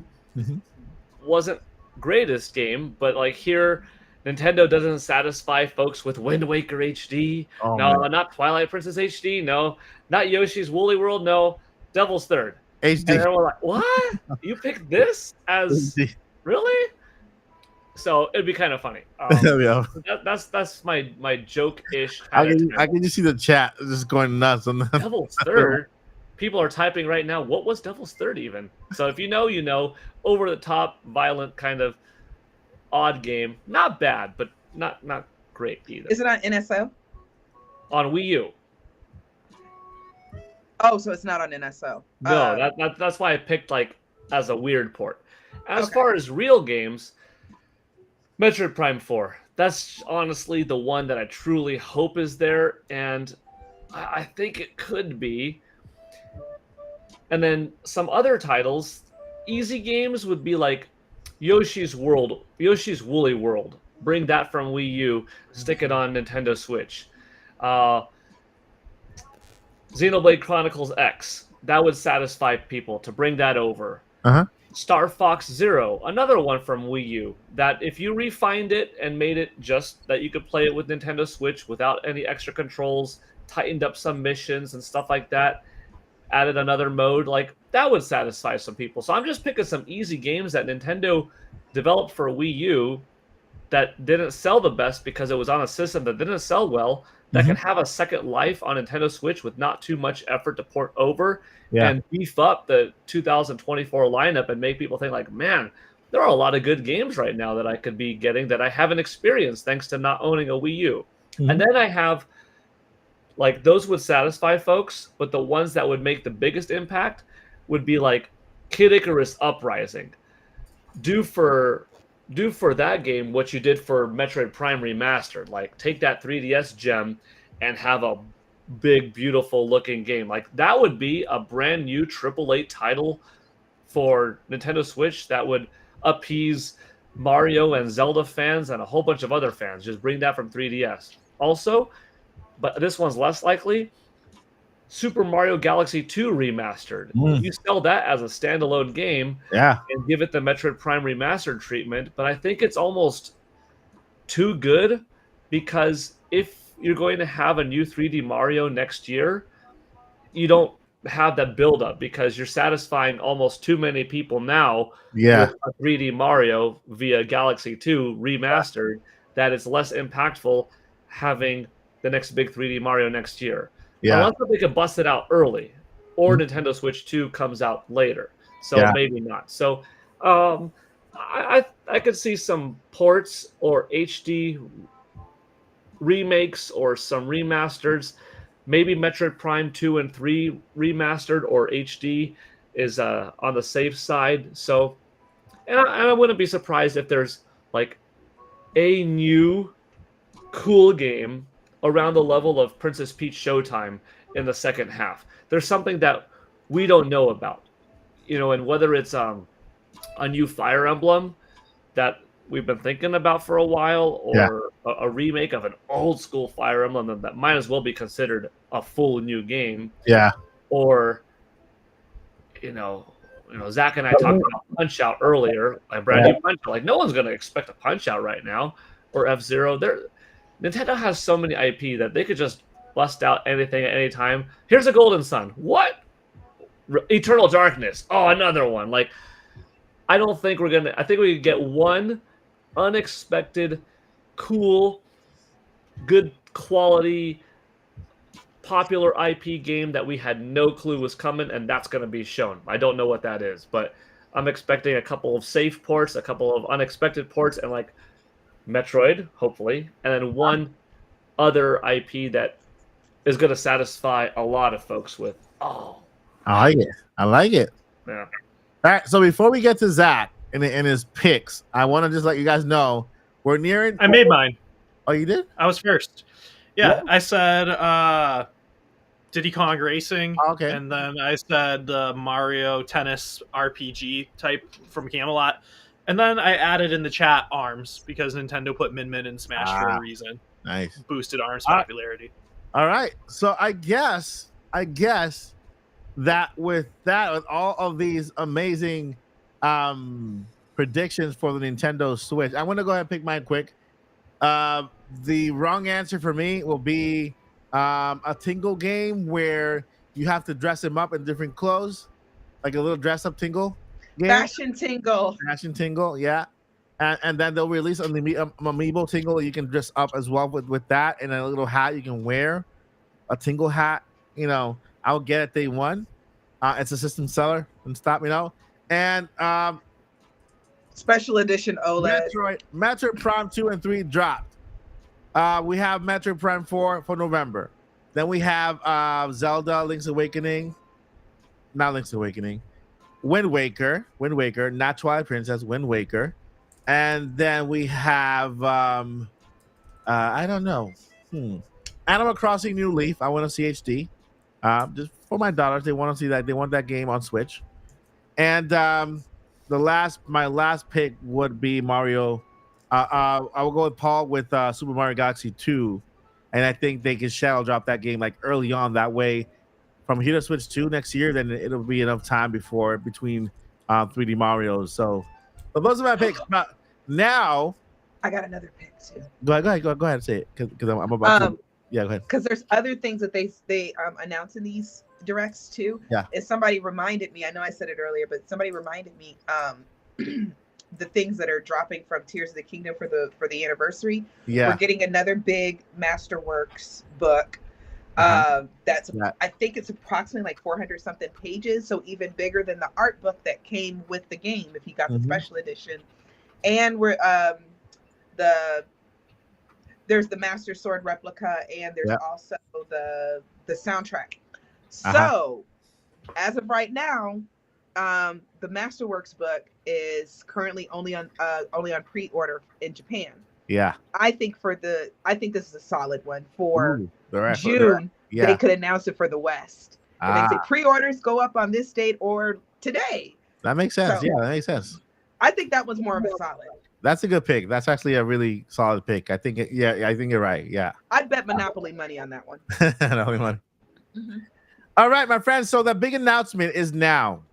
We're about to present something big on behalf of the channel. Behind the scenes, Paul and I have been working on this project that started small, but it's growing massively day by day. We have a lot of people involved. We're very excited about this. It could be something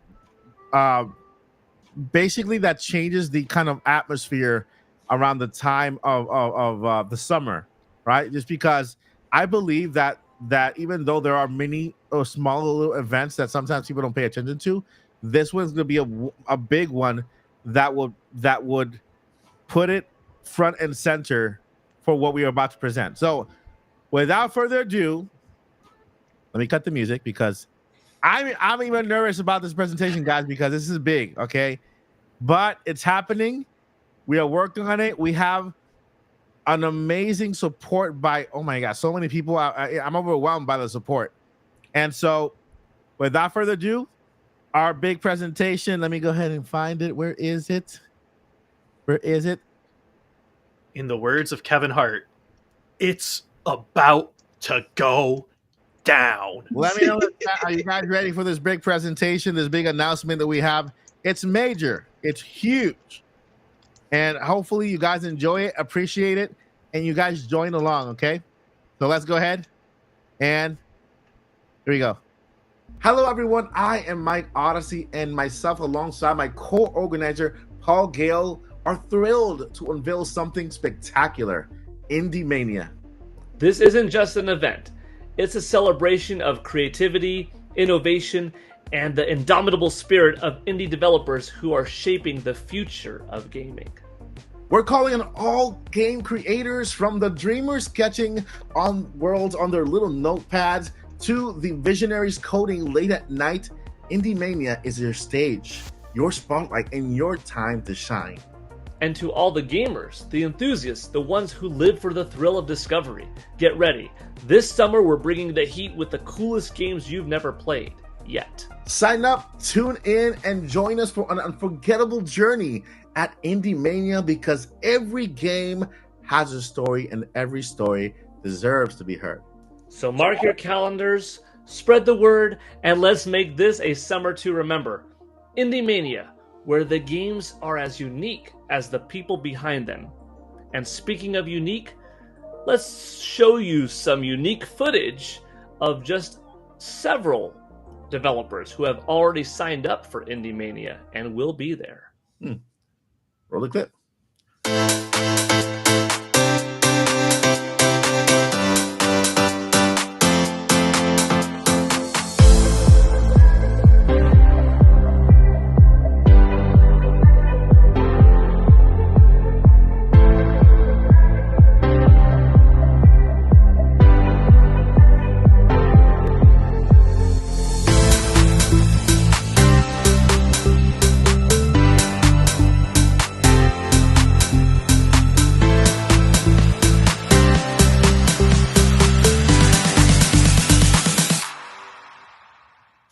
Wow, that was incredible. That's nice. Awesome. So, Paul, what else can you tell us about Indie Mania? All right. So first and foremost, Indie Mania is a digital show this summer in which we are going to bring to you developer interviews, first looks at brand new games, trailers, updates to titles that you want to see more about that you haven't seen in a while, and it's all going to take place online. But on our end, we are actually going to go to some developer studios on site, in person, at their home base to give us a tour, to get to know them, what makes them tick, and see these brand new trailers, perhaps, of some titles. And we are also going to go to developers across the country, across the world even, and show you trailers, have a lot of fun, and like I said, some surprises along the way. But that makes me wonder, what are the dates? Did we mention that? I heard from the grapevine, from the rumors out there, that it's taking place this summer, September, specifically 13 and 14. And well, it's not just a showcase, it's a revolution. So are you ready for an uprising at Indie Mania? Sign up today if you are a gamer or a developer at indiemania.net. See you then. All right, so that is it. Yay! Yeah. We are launching Can finally tell everybody. Indie Mania is our brand new showcase of games specifically dedicated to indie developers. Okay, we it started as a passion of love a while back. I would say year and a half, 2 years. We started talking about this, Paul and I, and then I mentioned it to Joycey, and I've actually brought it up in the previous podcast, season 2, a little bit. We spoke about it a little bit, but over the time, it literally has grown wings. And you guys saw that video, the trailers, the developers right there. That's not even a handful of developers that was like 17. Yeah, not even half. Not even half of the amount of developers that have signed up for Indie Mania. Okay, and the amount of games, we're gonna get world premieres on the show. We're gonna go. Paul is gonna go inside one of the biggest indie studios, and they're gonna give us a tour behind the scenes. I'm not gonna tell you too much, but Indie Mania, we want it to be not what Summer Game Fest is, because Summer Game Fest is good, and they concentrate at Microsoft, Nintendo, bigger AAA companies. Indie Mania is gonna focus on those games that are amazing and you missed because they went under the radar, because of course the bigger game kind of overshadowed, right? I've spoken to many developers behind the scenes, and man, they are excited about this event. That's finally kind of it puts them on center stage. It's not part of any other event. It doesn't. It's just them. Indie Mania is all about them, taking place this summer, and I cannot wait. Paul, you want to say a few things about Indie Mania? To wrap your minds around it, think it's a Nintendo Indie World Showcase, but a whole E3 dedicated to that. Yeah. And that's kind of what Indie Mania is, but in our own unique way, and presentation and surprises and stuff like that. But yeah, there's going to be interviews with some developers in their studios across, different states in the United States, across the world, some on-scene locations like Mike said, and that we said in the video, where we're going to places, meeting on location sets, interviews with the developers, new titles. Actually, I wanted to say this, but I was like, you know what? I'll wait till after. So this is ironic. So I have a separate page open right now, and that one developer that signed on today, Mike? Yeah. So right when you were talking about it and about to hit play, yeah, they said, okay, I'll whip up something for you real fast then, almost done. And then you hit play, and then by the time you were done, they just sent me the video to be included also. So, and then I was like, okay, that took a lot, so yeah. That's how they're coming in. Like, yeah. I'm talking to developers constantly, and a lot of them are old friends from years of going to E3s and making relationships and past developers that I've interviewed, and some just friends of friends. And then Mike and I have been reaching out to brand new people, and yeah, it's pretty awesome to see coming along. As Mike said in the video, it's September 13th and 14th, and we're really excited. I think it's going to be an awesome opportunity, especially as the video game industry is getting so big and it's taking longer and longer for the big studios to release their titles. Like, the underdog is actually going to probably give you most of your fun gaming experiences in the year. Because those are dozens of titles compared to a handful. And there's going to be dozens of fun experiences instead of the handful of few. So I wouldn't be surprised if going forward in upcoming years, more and more people's library is being made up of indie games because they're more affordable, they're more plentiful, they take smaller amount of time to develop. Doesn't mean their quality is any less good, it's just of a different type of development behind that lets them churn out more. Some of these developers that Mike and I have been talking to are like 2-person teams. 2 people that have been working away for like 6 years on a project.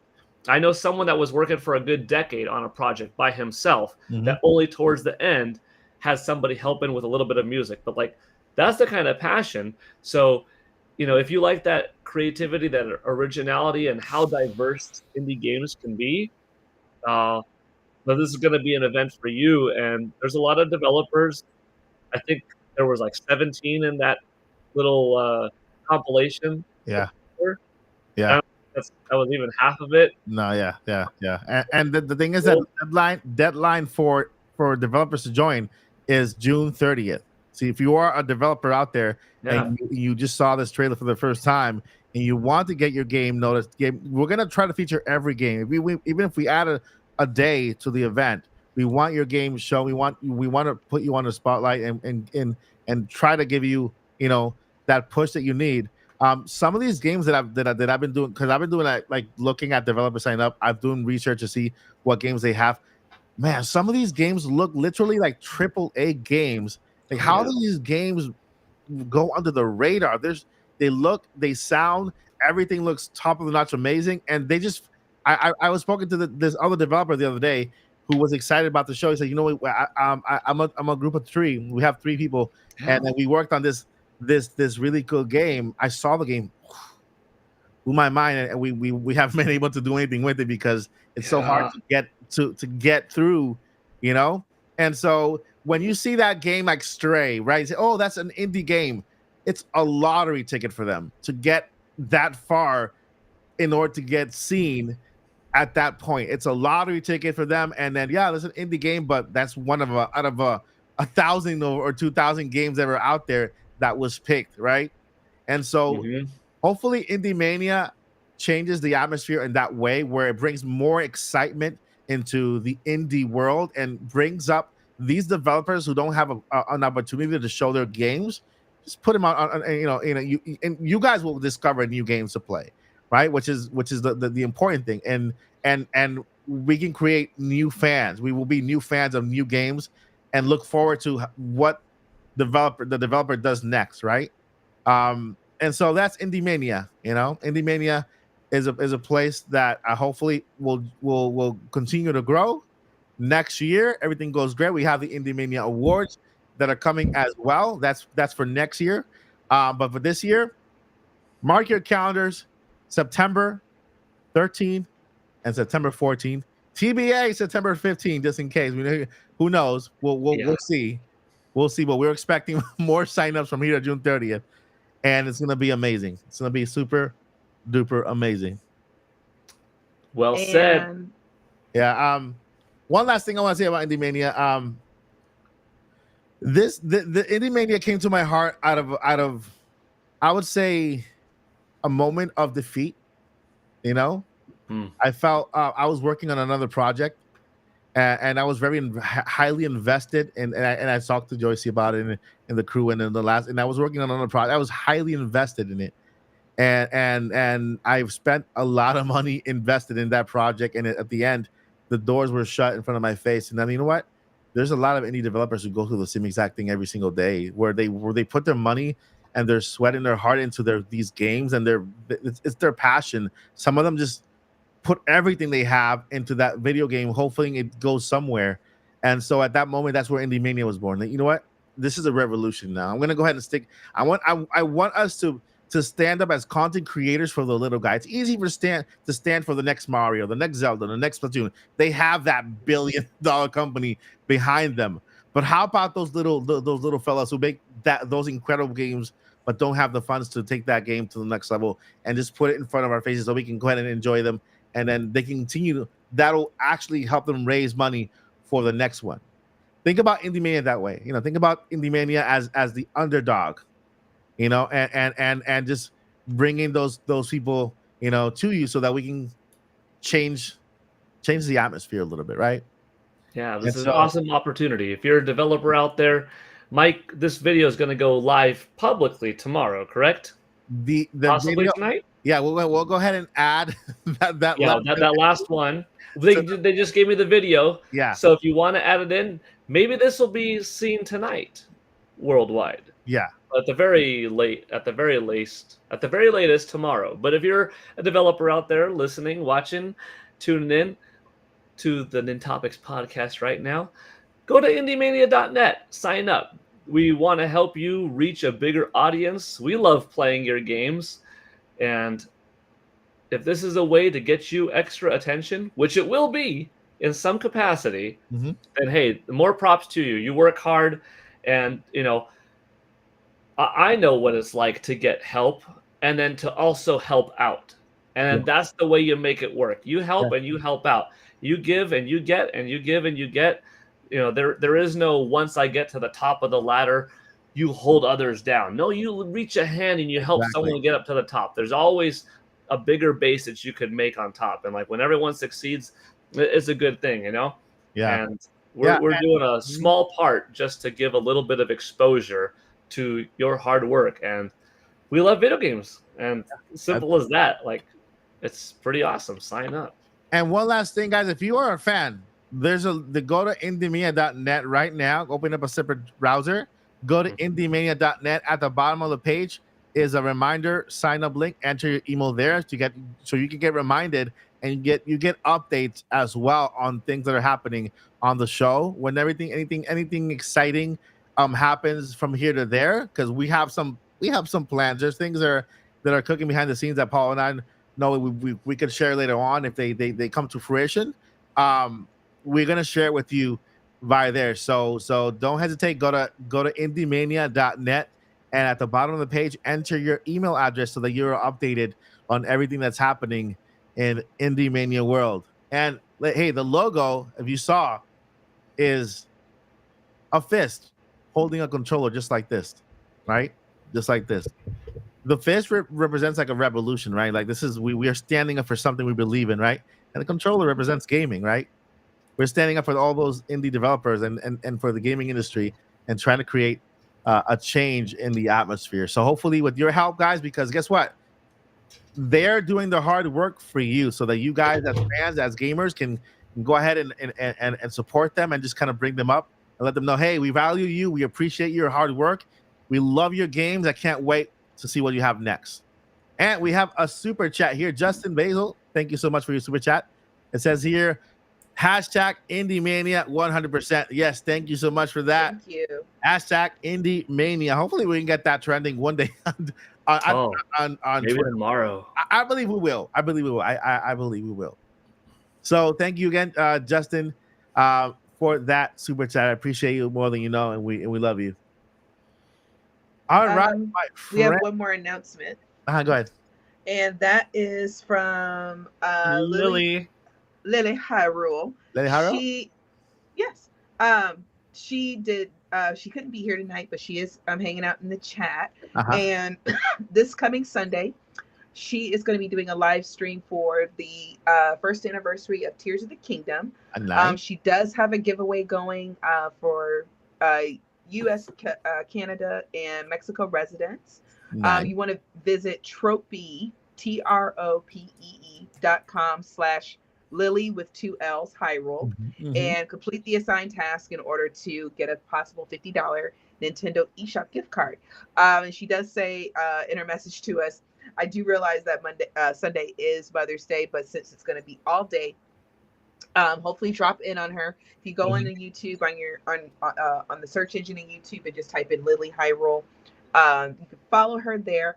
And the big deal is that she's deleting her original 300-hour file, and she's going to be starting at 9 a.m.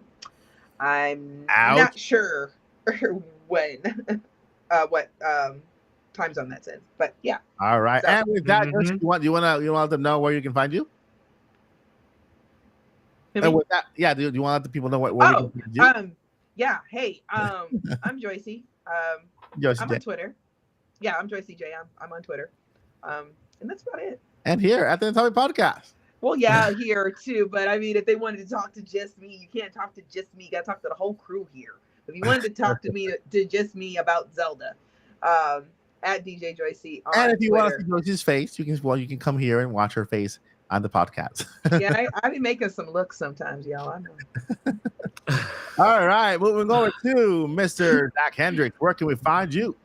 You can find me on commercials airing across the United States, on YouTube at Zach Hendricks Media. Pretty much everywhere is Zach Hendricks Media. Even if that's not the official handle, that will pull up the other handles. All right. Or this QR code right here, which has all of my stuffs.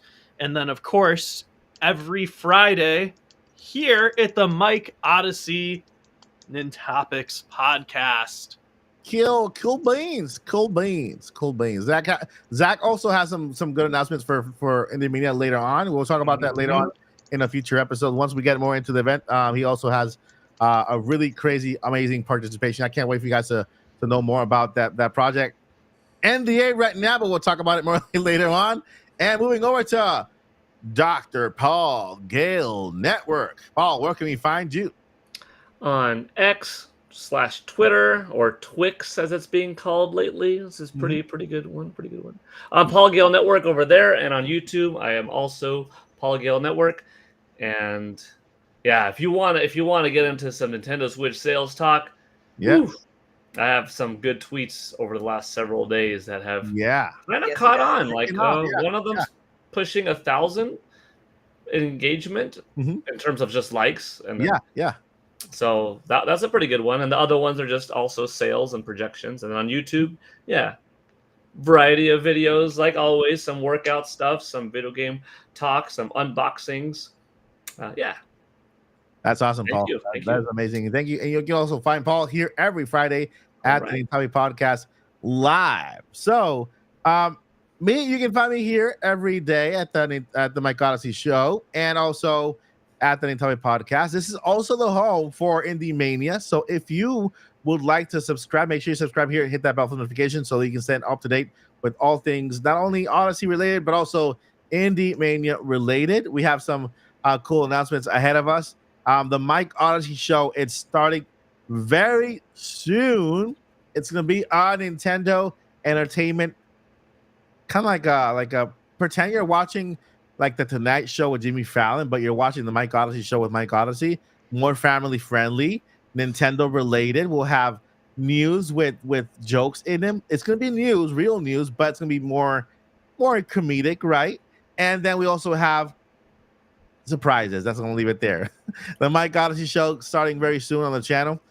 Thank you guys, because you have been more than amazing tonight. We had so much fun on the podcast talking about Switch 2. We had a game. We had a lot of fun. We laughed, and it's time to go. But before we'll be back in 7 days. Let me get some music up here. No, that's not the music. 1, 2. That's the music. I thought that was Timber by Kesha. Well, there are two things first, Mike. Yeah, I know, but okay, just reminding, just in case. I want to put some hype music before we go. Whew. This is the final countdown. Before we let you go, we're gonna leave dancing, guys. So if you are right now in the chat, I want you to give me your best move as we say goodnight until next Friday. Before we let you go, we got two things we let you know. Number one, take it away, Joycey, because I'm frozen. What are we talking about? I'm just dancing. Oh, we're leaving. We'll see y'all in 7 days. Until then, never give up. Don't do Never that give because we up. need you. And Paul and Zach together. Journey on. Journey on. Journey on. And let the party begin.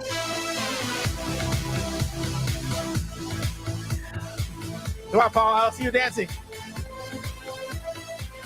All right, I don't know if you guys are ready for this one. Ooh. Whoa. What? Hold up. It's the little worm. Little worm. My nails are too long for that. Yeah, I'll do my chest. Yeah, peck pop 'em. Oh my god. What? I might go like this. Oh, my back. Because I'm old. Paul doesn't age. All right, my friends. All right, 5 more seconds of dancing.